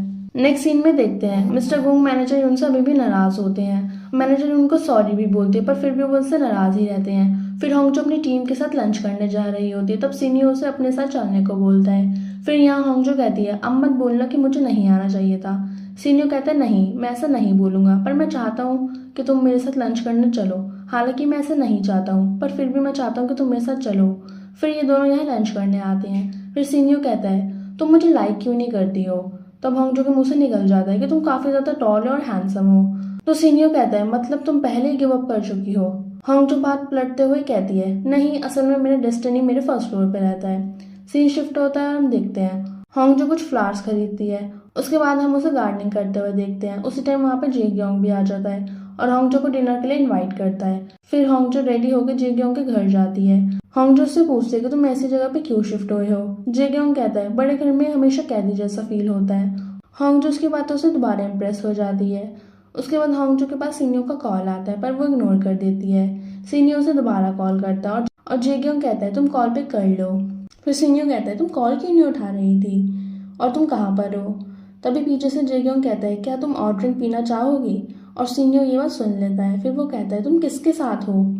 फिर होंगजो इरिटेट होकर कॉल कट कर देती है। नेक्स्ट सीन में होंगजो एक छोटे बच्चे के साथ लंच कर रही होती है। तभी सीनियो उसे 3 बार कॉल करता है पर वो उसका कॉल पिक नहीं करती। छोटा बच्चा कहता है, आप उनका कॉल नहीं उठा रही हो पर सोच उन्हीं के बारे में रही हो। फिर सीनियो उसे ये मैसेज करता है कि मैं तो देखना चाहता था कि तुम मुझे कॉल बैक करती हो या नहीं, और कॉल बैक करना भी मत और ना ही मेरे मैसेज का रिप्लाई देना। तभी उसको नायोन का कॉल आता है और वो ये देख के उदास हो जाता है। फिर सीन शिफ्ट होता है और हम देखते हैं सीनियो की मम लॉयर के साथ है और वो उससे बताती है कि मुझे डिवोर्स चाहिए क्योंकि मेरे हस्बैंड मेरे से तारे देखने नहीं गए। नेक्स्ट सीन में सीनियो अपने दोस्त से मिलता है जहाँ वो फर्स्ट टाइम सीनियो को ड्रिंक करता हुआ देखता है और उसे रोकता है कि ये तुम्हारी हेल्थ के लिए ठीक नहीं है। फिर सीनियो कहता है मैं अभी बहुत सैड हूँ। उसका दोस्त बोलता है बेकार की बातें बंद करो और अपनी मॉम का ध्यान रखो, कभी कभी उनके साथ तारे देखने चले जाया करो। सीनियो कहता है तुम्हें लगता है मेरे पास इतना टाइम है। नेक्स्ट सीन में होंगजो घर आती है और उसे फ्लावर्स मिलते हैं। वो सोचती है कि ये जरूर जेग्योंग ने भेजे होंगे। फिर यहाँ सीनियो याद करता है कि जब होंगजो उसे बताती है कि वो अपने डैड के साथ ट्रिप पर गई थी और कुछ बच्चे नदी में डूब रहे होते हैं तो उसके डैड उन बच्चों को बचाने जाते हैं। उसके डैड उन बच्चों को बचा तो लेते हैं पर वो वापस नहीं आते। सीन प्रेजेंट में आता है और सीनियो होंगजो के घर आ जाता है और होंगजो के घर के बाहर बुलाता है। होंगजो घर से बाहर आती है और देखती है कि सीनियो काफी ज्यादा ड्रंक है और वो उसको बोलती है तुम तो कभी ड्रिंक नहीं करते पर आज तुमने क्यों कर ली ड्रिंक। सीनियो कहता है क्योंकि मैं तुम्हें मिस कर रहा था और मुझे लगा पीने के बाद मुझे तुम्हारी याद नहीं आएगी, पर पीने के बाद मुझे तुम्हारी और ज्यादा याद आने लगी और मुझे सिर्फ तुम्हारे घर का एड्रेस याद था। होंगजो बोलती है तुम यहीं रुको, मैं हैंगओवर सूप लाती हूँ। तब सीनियो उसका हाथ पकड़ के उसे रोक लेता है। इतने में वहाँ जेग्योंग आ जाता है। वो सीनियो से कहता है तुम यहाँ क्या कर रहे हो। फिर सीनियो कहता है ये सवाल तो मैं भी कर सकता हूँ तुमसे। तब जेग्योंग बोलता है यहाँ मैं फर्स्ट फ्लोर पर शिफ्ट हुआ हूँ। तब सीनियो कहता है अच्छा तो ये है तुम्हारा डेस्टिनी। तब जेग्योंग होंगजो से कहता है मैंने तुमसे कहा था कि किसी अच्छे पर्सन के साथ रिलेशन बनाना, ये नहीं कि जिसकी ऑलरेडी गर्लफ्रेंड हो। सीनियो कहता है मैं इसे लाइक करता हूँ और इसमें इसका कोई फॉल्ट नहीं है। तब जेजोंग कहता है क्या मतलब। तब होंगजो बोलती है मैं अभी आपको एक्सप्लेन नहीं कर सकती। जेजोंग कहता है होंगजो तुम अंदर जाओ, मैं इसे घर छोड़ कर आता हूँ। पर सीनियो कहता है मैं सिर्फ होंगजो के साथ जाऊंगा। तब होंगजो कहती है मैं इसे घर पर ड्रॉप करके आती हूँ। फिर वो दोनों चले जाते हैं जहाँ सीनियो उसे कार रुकवाता है और वो दोनों एक जगह पर बैठ जाते हैं। तब सीनियो होंगजो से पूछता है कि तुम जेजियोंग को लाइक क्यों करती हो, कहाँ वो इतना परफेक्ट है और तुम कहाँ इतनी क्लमजी हो। होंगजो कहती है वो बाहर से ही परफेक्ट है पर वो अंदर से बहुत ज़्यादा लोनली है। तब सीनियो कहता है अंदर से तो मैं भी लोनली हूँ। तब होंगजो कहती है क्या तुम 19 तारीख को फ्री हो, उस बुक में मुसीबत टालने का स्पेल है, उसे यूज करके हम इस लव स्पेल को तोड़ देंगे। तब सीनियो कहता है तुम क्यों नहीं देख पा रही हो कि मैं क्या मिस कर रहा हूँ। वो उससे पूछता है इतने दिनों में तुम्हें मेरे लिए कोई भी फीलिंग्स नहीं आई। तो होंगजो बोलती है नहीं। सीनियो कहता है तुम झूठ बोल रही हो और मुझे पता चल गया है जब मैं ड्रंक होता हूँ तो मुझे मेरे सामने बैठे पर्सन को किस करने का मन करता है। और वो होंगजो के बहुत ज़्यादा क्लोज आ जाता है और यहीं पे एपिसोड एंड हो जाता है। सो गाइज अगर आपको आज की एक्सप्लेनेशन पसंद आई हो तो प्लीज़ वीडियो को लाइक करें और चैनल को सब्सक्राइब करें। एंड आपसे फिर मिलेंगे इस ड्रामा के नेक्स्ट एपिसोड में। Bye bye. एपिसोड 6 की स्टार्टिंग में हम सीनियो को देखते हैं जो उठता है और अपने आप को नेकेड पाता है। वो काफी ज्यादा याद करने की कोशिश करता है कि कल रात को उन दोनों के बीच क्या हुआ था। वो सोचता है मैं तो ड्रंक था और हो सकता है किस करने के बाद मुझे घर लाई हो। नेक्स्ट डे वो होंगजो से मिलता है और उससे पूछता है कल रात तुमने मेरे साथ क्या किया था क्योंकि मैं नेकेड था। होंगजो बोलती है मैंने तुम्हारे साथ कुछ नहीं किया और ना मैंने तुम्हारे कपड़े उतारे। सीनियो बोलता है कल रात को जो भी हुआ मुझे कुछ भी याद नहीं है। होंगजो कहती है आगे से इतनी ज्यादा ड्रिंक मत करना। नेक्स्ट सीन में टीम मैनेजर सबको साथ लंच करने के लिए बोलती है पर मिस्टर गोंग उनसे अभी भी नाराज होते हैं तो वो मना कर देते हैं। फिर होंगजो के पास नायोन का कॉल आता है जो उसे मिलने के लिए बुलाती है। फिर यहाँ नायोन कहती है मुझे कुछ दिन पहले पता चला तुम्हारे स्कूल ड्रॉप आउट के बाद तुम्हारे डैड की डेथ हो गई थी। मुझे बहुत ज्यादा दुख हुआ इसलिए मैं तुमसे सॉरी बोलना चाहती हूँ। फिर होंगजो भी उसे माफ कर देती है और नायोन को वहाँ सीनियो दिखता है। फिर नायोन उसे अपने पास बुलाती है और होंगजो को उससे ये कह के मिलवाती है कि ये मेरा फियांसे है। उसके बाद होंगजो वहाँ से चली जाती है और सोचती है कि सब वेट सा फील हो रहा था जैसे हमने चीट किया और सामने वाले ने हमें पकड़ लिया हो। फिर नायोन सीनियो को बताती है कि सिटी हॉल के रेनोवेशन की इंचार्ज वो बन गई है। सीनियो कहता है तुमने मेरे को पहले क्यों नहीं बताया। नायोन कहती कि मैं तुम्हें सरप्राइज देना चाहती थी। फिर होंगजो को जेजोंग मिलता है। जेजोंग उसके हाथ में बड़ा लाइट सा खाना देखता है। होंगजो कहती है मैंने अपना लंच ब्रेक मिस कर दिया है। उसके बाद जेजोंग होंगजो को अपने साथ लंच करवाने को लेके जाता है और उससे पूछता है कि तुम्हारा और सीनियो को क्या रिलेशनशिप है क्योंकि एक लड़का ड्रिंक करने के बाद किसी लड़की के घर नहीं जाता जब तक कि वो उसे लाइक नहीं करता। होंगजो बोलती है ऐसी बात नहीं है कि वो मुझे लाइक करता है पर कुछ बातें हैं जिनमें मेरा फॉल्ट है, पर मैं इसे पूर्णिमा की रात सब ठीक कर दूंगी। और यहाँ होंगजो को ये भी पता चलता है कि वो फ्लावर्स जेजोंग ने नहीं भेजे थे। जेजोंग बोलता है हो सकता है वो सीनियो ने भेजे हो और अगर तुम्हें उसके लिए फीलिंग्स नहीं है तो उनको फेंक देना। फिर नेक्स्ट सीन में हम देखते हैं वही पर्सन जो होंगजो को गाली दे रहा था वो ऑफिस में आ जाता है और वो टीम मैनेजर को पकड़कर तंग करने लगता है, उनको मारने की धमकी देता है। तभी वहां पर मिस्टर गोंग आते हैं और टीम मैनेजर को बचा लेते हैं और उस पर्सन को वो पुलिस के हवाले कर देते हैं और टीम मैनेजर मिस्टर गोंग से बहुत ज्यादा इम्प्रेस हो जाती हैं। नेक्स्ट सीन में हम सीनियो को देखते हैं जो अपने काम में बहुत बिजी होता है। पर वो एकदम से होंगजो के बारे में सोचने लगता है। और दूसरी तरफ होंगजो इन फ्लावर्स को देखकर यही सोचती है कि पक्का ये फ्लावर्स सिनियो ने ही भेजे होंगे, इसलिए वो फ्लावर्स को डस्टबिन में फेंक देती है। तब उसकी नज़र अपने कपड़ों पर पड़ती है और उसे वहाँ उसके फेवरेट पजामे नहीं मिलते। वो फिर पूरे घर में अपने फेवरेट पजामे ढूंढने लगती है, पर तभी उसे सिनियो का कॉल आता है और कहती है मैं अभी अपना फेवरेट पजामा ढूंढने में बिजी हूँ। तो सिनियो कहता है बिजी होने के बाद भी तुमने मेरा कॉल इतनी जल्दी उठा लिया। होंगजो उससे पूछती है क्या ये फ्लावर्स तुमने भेजे थे? सिनियो बोलता है कौन से फ्लावर्स, कहीं वो तुम्हारे फर्स्ट फ्लोर वाले डेस्टिनी ने तो नहीं भेजे? फिर सिनियो कहता है मैं तुम्हें मिस कर रहा था। होंगजो बोलती है कुछ दिन वेट करो, फिर तुम्हें इस फीलिंग से फ्री कर दूंगी, लेकिन इसके लिए प्रिपेयर रहना पड़ेगा। ड्रिंक मत करना और ना किसी को किस करना। तो सिनियो बोलता है हम इस स्पेल का यूज नेक्स्ट मंथ करेंगे, क्योंकि हमने तो कुछ दिन पहले ही किस किया है ना। होंगजो ये बोलते हुए कॉल कट कर देती है कि हमारे बीच ऐसा कुछ भी नहीं हुआ था। नेक्स्ट डे सिनियो और जेजियोंग वांग कंस्ट्रक्शंस के अगेंस्ट लड़ने वाले केस के बारे में डिस्कस कर रहे होते हैं।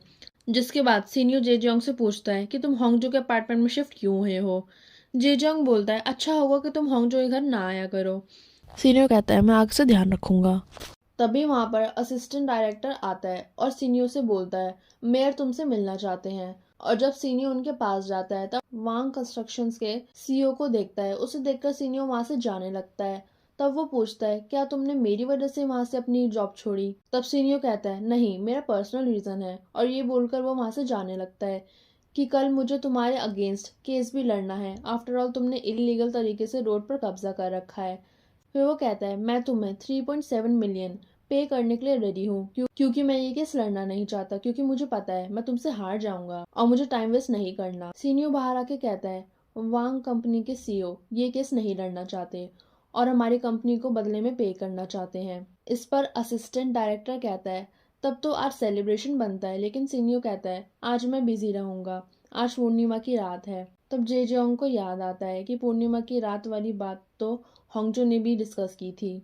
इसके बाद हम होंगजो को देखते हैं जो इस दिन के बारे में सोच रही थी जहाँ सीनियो ड्रंक होकर उसे किस करने वाला होता है, बट होंगजो की गोद में सो जाता है। इसके बाद किसी भी तरह होंगजो उसे घर लेके जाती है और बोलती है अपने डोर का पासवर्ड चेंज कर लेना, 1234 ये भी कोई पासवर्ड है।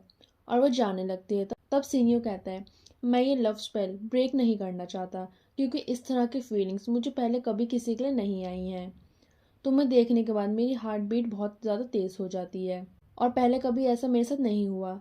सारी रात तुम्हारे बारे में सोचता रहता हूँ और तुम्हें देखकर मुझे रोने का मन करता है। और जब तुम मुझे अपने पापा के बारे में बता रही थी तो मुझे लगा मेरा हार्ट मेल्ट हो रहा है। और जेजेओंग का एक ही अपार्टमेंट पर रहना मुझे बिल्कुल पसंद नहीं आया, बट फिर भी मैं तुम्हें लाइक करता हूँ। क्या ये सब तुम्हें लव स्पेल का असर लग रहा है? तब होंगजू कहती है हाँ। तब सीनियो कहता है नहीं, इन सब का मतलब प्यार है। सीन प्रेजेंट में आता है और वो सोचती है इस तरह की बातें करके उसने मेरे को अनकंफर्टेबल फील करवा दिया है, और तो और उसे कुछ याद भी नहीं है।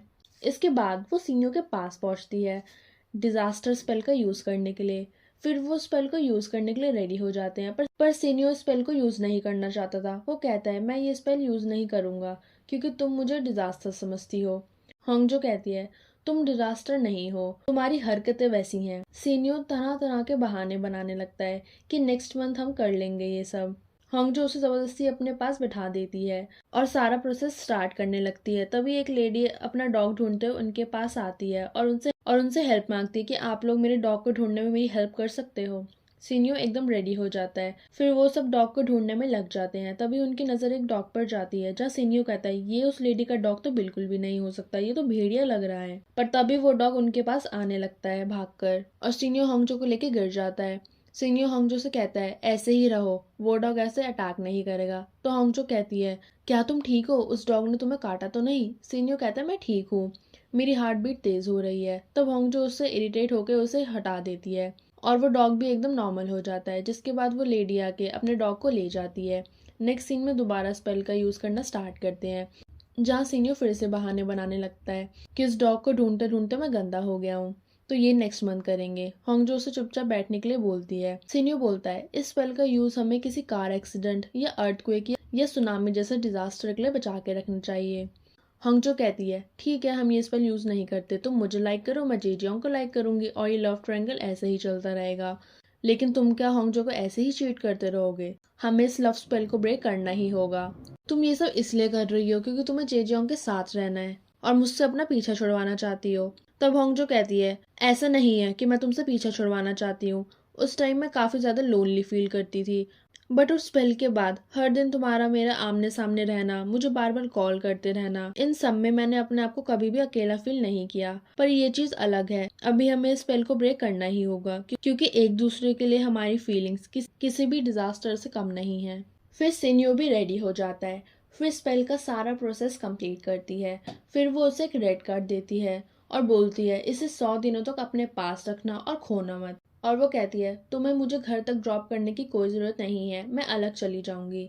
सीनियो बोलता है हाँ, मैं तुम्हें घर छोड़ने के मूड में भी नहीं हूँ, हमारी स्टोरी बस यहीं तक थी जो अब एंड हो चुकी है। फिर वो दोनों अपने अपने रास्ते चले जाते हैं। सीन शिफ्ट होता है और होंगजो के पास सीनियो का कॉल आता है और कहता है आई थिंक ये स्पेल काम कर रहा है, कल रात को मुझे तुम्हारी बिल्कुल भी याद नहीं आई और मुझे काफ़ी ज़्यादा अच्छा फील हो रहा है।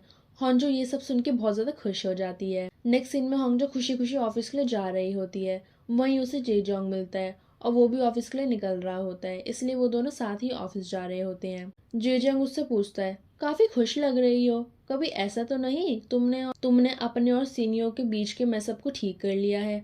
होंगजो कहती है हाँ, अब हम दोनों के बीच में सब खत्म हो गया है। फिर वो उससे कहती है इस तरह साथ में ऑफिस जाने से लोगों को हमारे बीच में मिसअंडरस्टैंडिंग होगी, इसलिए आप मुझे यहीं उतार दो। जेजोंग भी उससे एग्री करता है और कहता है क्या तुम इस संडे को फ्री हो? अगर फ्री हो तो तुम मेरे साथ डॉग शेल्टर चलोगी? होंगजो बोलती है हाँ ठीक है। फिर होंगजो काफी ज्यादा खुश हो जाती है। वहीं रोड साइड पर होंगजो काफी खुश हो रही थी, तभी सीनियो की कार से रोड का सारा पानी होंगजो के ऊपर आ जाता है। सीन शिफ्ट होता है और हम सीनियो के डैड को देखते हैं जो अपनी वाइफ से पूछते हैं कौन सी टी शर्ट पहनूं, और वो जो भी सिलेक्ट कर रही थी वो उसका उल्टा ही पहन रहे थे। उनकी वाइफ इस चीज से काफी ज्यादा इरिटेट होकर पूछती है जब जब तुम्हें मेरे सिलेक्ट किए हुए कपड़े पहनने ही नहीं है तो मुझसे पूछ क्यों रहे हो, और इतना रेडी होकर कहाँ जा रहे हो, कहीं तुम मुझे चीट तो नहीं कर रहे। फिर उनके हस्बैंड कहते हैं आज हमारी कंपनी के मॉडल के साथ मीटिंग है। वो जाते हुए अपनी शिप को बाय बोल कर जाते हैं और तब सीनियो की मॉम उस शिप को बेच देती है और ये शिप खरीदने वाला सीनियो का साथी लॉयर होता है। सीन शिफ्ट होता है और होंगजो देखती है नयोन भी अब सिटी हॉल में काम करना स्टार्ट कर देती है। होंगजो कहती है अच्छा तुम यहाँ काम करने वाली थी ना, इसलिए तुम मुझसे माफी मांग रही थी।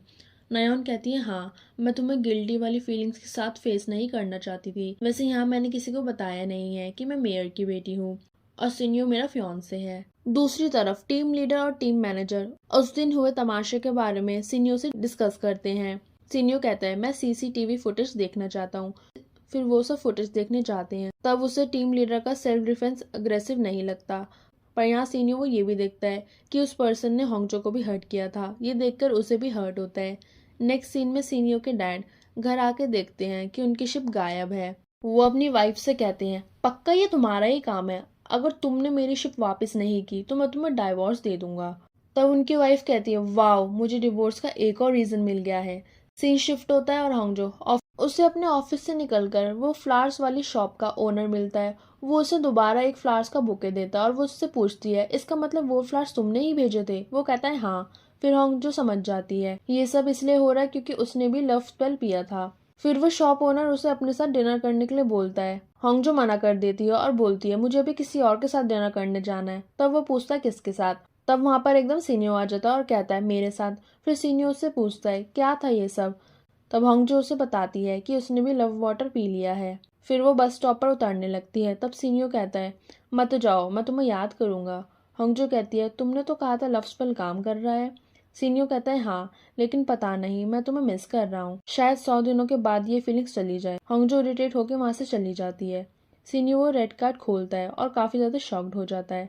नेक्स्ट सीन में वो होंगजो के घर के बाहर जाता है। होंजो कहती तुम वापस क्यों आ गई हो? और वो उससे बोलता है मैं यहाँ इसलिए नहीं आया हूँ क्योंकि मैं यहाँ आना चाहता था, बल्कि इसलिए आया हूँ क्योंकि अब फीलिंग्स को ब्रेक नहीं किया जा सकता। उसे दिखाता है उसने तो इस स्पेल में मिस्टेक करके उसे वेस्ट कर दिया है, और ये देखकर होंगजो के होश उड़ जाते हैं। वो बोलती है तुम मुझे ऐसे देख रहे थे ना, इसलिए मैं नर्वस हो रही थी, वरना मैं मिस्टेक नहीं करती। ये बोलता है तुम तो मुझे लाइक नहीं करती हो ना, फिर तुम्हें मेरे देखने से नर्वस क्यों फील हो रहा था? होंगजो कहती है क्योंकि तुमने मुझसे कहा था कि तुम मुझसे प्यार करते हो, इसलिए मुझे अनकंफर्टेबल फील हो रहा था। लेकिन डोंट वरी, तुम ड्रंक थे, इसलिए मैं उन बातों को सीरियसली नहीं ले रही हूँ।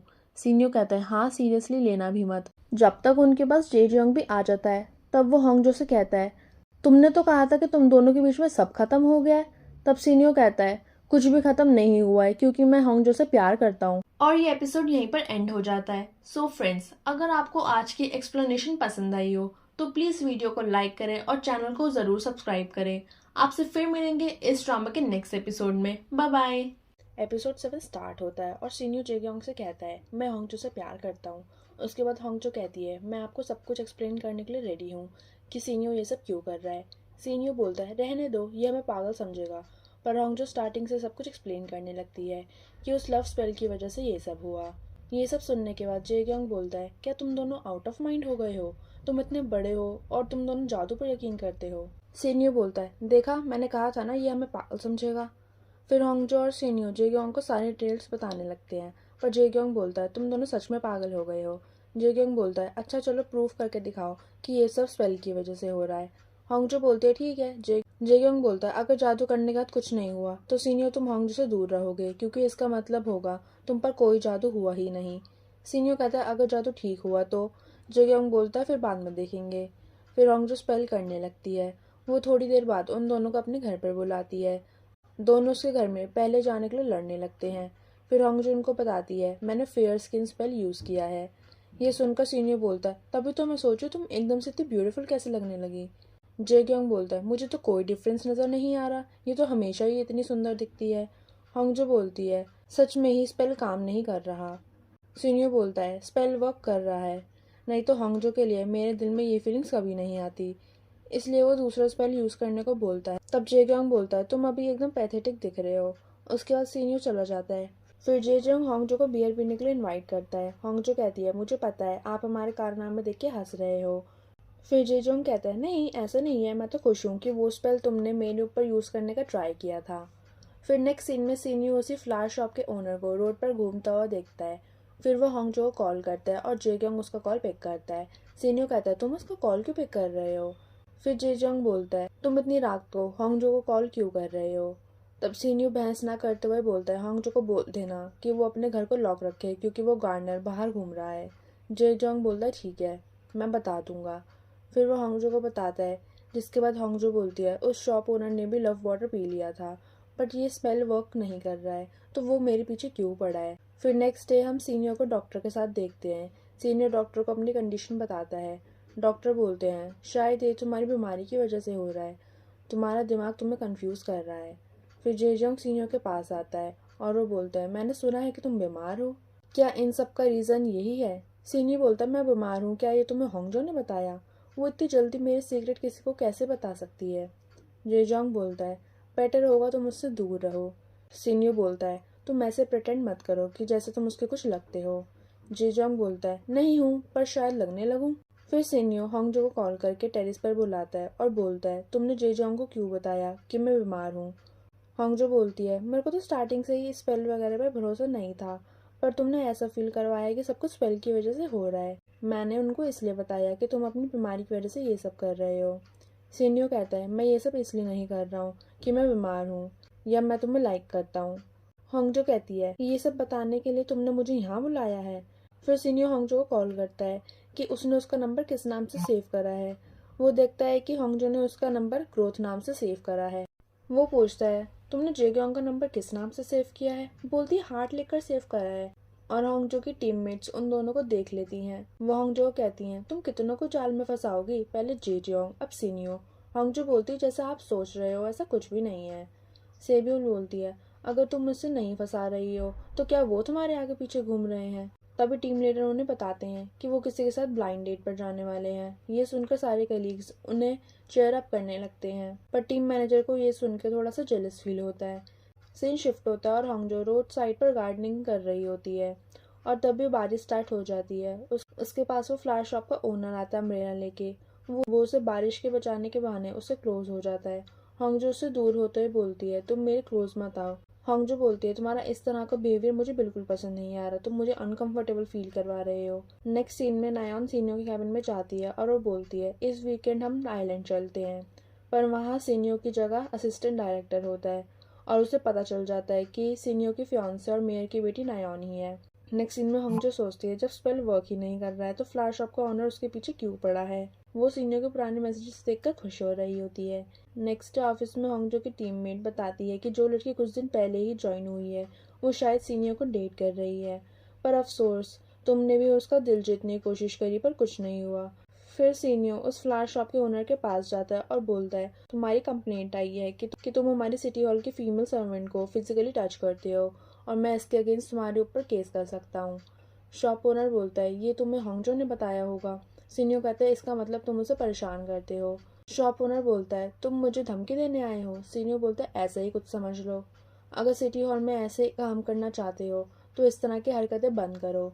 सीन शिफ्ट होता है, हम होंगजो को देखते हैं जो अपनी टीममेट्स के साथ होती है। होंगजो उनको बताती है कि नायोन और होंगजो स्कूल टाइम में क्लासमेट्स थे। और फिर वहाँ सीनियर भी आ जाता है जहाँ सब उसे देखने लगते हैं और बातें करने लगते हैं कि सीनियर और नायोन का अफेयर चल रहा है, पर सीनियर की नज़र होंगजो पर थी। नेक्स्ट सीन में सिटी हॉल एक इको ब्लॉगिंग इवेंट सेलिब्रेट करता है जिसमें सारे एम्प्लॉय पार्टिसिपेट करके आसपास की जगह क्लीन करते हैं। जेगंग होंगजो से कहता है क्या तुमने ये इवेंट प्लान किया है? देखना मैं ही फर्स्ट आऊँगा। होंगजो कहती है देखते हैं चलो कौन ज़्यादा परफेक्ट है, और दोनों हंसने लगते हैं। फिर सीनियर उन्हें देखकर जेलस फील करता है। असिस्टेंट डायरेक्टर बोलता है आज होंगजो कुछ ज़्यादा ही प्रीटी लग रही है। नेक्स्ट सीन में हम सीनियर की मॉम को देखते हैं। वो उसी लॉरी के पास आती है जिन्होंने शिप बेची होती है। वो उसे बोलते हैं कि तुम मुझे शिप रिटर्न कर दो, मैं तुम्हें उससे ज़्यादा पैसे दूंगी। लॉर कहता है आप पैसे ही ले लीजिए। फिर वो उन्हें एक शो की टिकट देता है। ये देखकर वो काफ़ी ज़्यादा खुश हो जाती हैं। फिर ऑफिस के बाद सीनियर को होंगजो मिलती है और कहती है आज तुम्हारे अफेयर के बारे में सुनकर सारी लड़कियों के दिल टूट गए। और वह कहती है मेरे फ़ोन पर कॉल करो, मुझे मेरा फ़ोन नहीं मिल रहा है। वो कॉल करता है तो फ़ोन पर्स से निकलता है। वो उसका फ़ोन एकदम छीन कर देखती है कि उसने उसका नाम किस नाम से सेव किया है। वो सिविल सर्वेंट देखकर उदास हो जाती है और बोलती है तुमने कोई नाम नहीं लिखा। वो बस स्टैंड तक उसके पीछे पीछे जाता है और उसे बस में बैठा देखकर वापस चला जाता है। सीनियर के डैड उसे बताते हैं कि उन्होंने उसकी शादी की डेट फिक्स कर दी है। सीनियर कहता है आपने मुझे क्यों नहीं बताया। नेक्स्ट डे होंगजो जेग्योंग के साथ डॉग शेल्टर आई होती है। वो कोई बात कर रहे होते हैं और जेग्योंग बोलता है अब तुम मेरी किसी बात पर अपने गाल लाल नहीं करती हो। वो खुद भी ये देखकर शॉक्ड हो जाती है। नेक्स्ट सीन में नायोन सीनियर को उसके और होंगजो के पिक्स दिखाती है जिसमें सीनियर और होंगजो बहुत ज़्यादा क्लोज होते हैं। सीनियर बोलता है तुम्हें किसने भेजा है ये सब। वो बोलती है ये मैटर नहीं करता कि किसने सेंड किया है, तुम ये बताओ कि ये सब क्या चल रहा है। नेक्स्ट सीन में हम होंगजो को देखते हैं। होंगजो के पास नायोन का कॉल आता है। वो उसे घर के बाहर बुलाती है। जैसे ही होंगजो नायोन के पास जाती है नायोन होंगजो को थप्पड़ मार देती है। नायोन बोलती है मैं जिस लड़के के साथ रहती हूँ तुम उसी लड़के को मुझसे क्यों छीन लेती हो। होंगजो बोलती है मुझे नहीं पता सीनियर ने तुमसे क्या कहा है, बट हमारे बीच कुछ भी नहीं है। नायोन उसे वॉर्न करके वहाँ से चली जाती है। फिर होंगजो सीनियर को कॉल करती है। फिर सीन शिफ्ट होता है और हम देखते हैं नायोन वांग कंस्ट्रक्शन के सीईओ के अपार्टमेंट में जाती है जहाँ वो बोलता है अगर सीनियर से परेशान हो तो उससे शादी ही क्यों कर रही हो।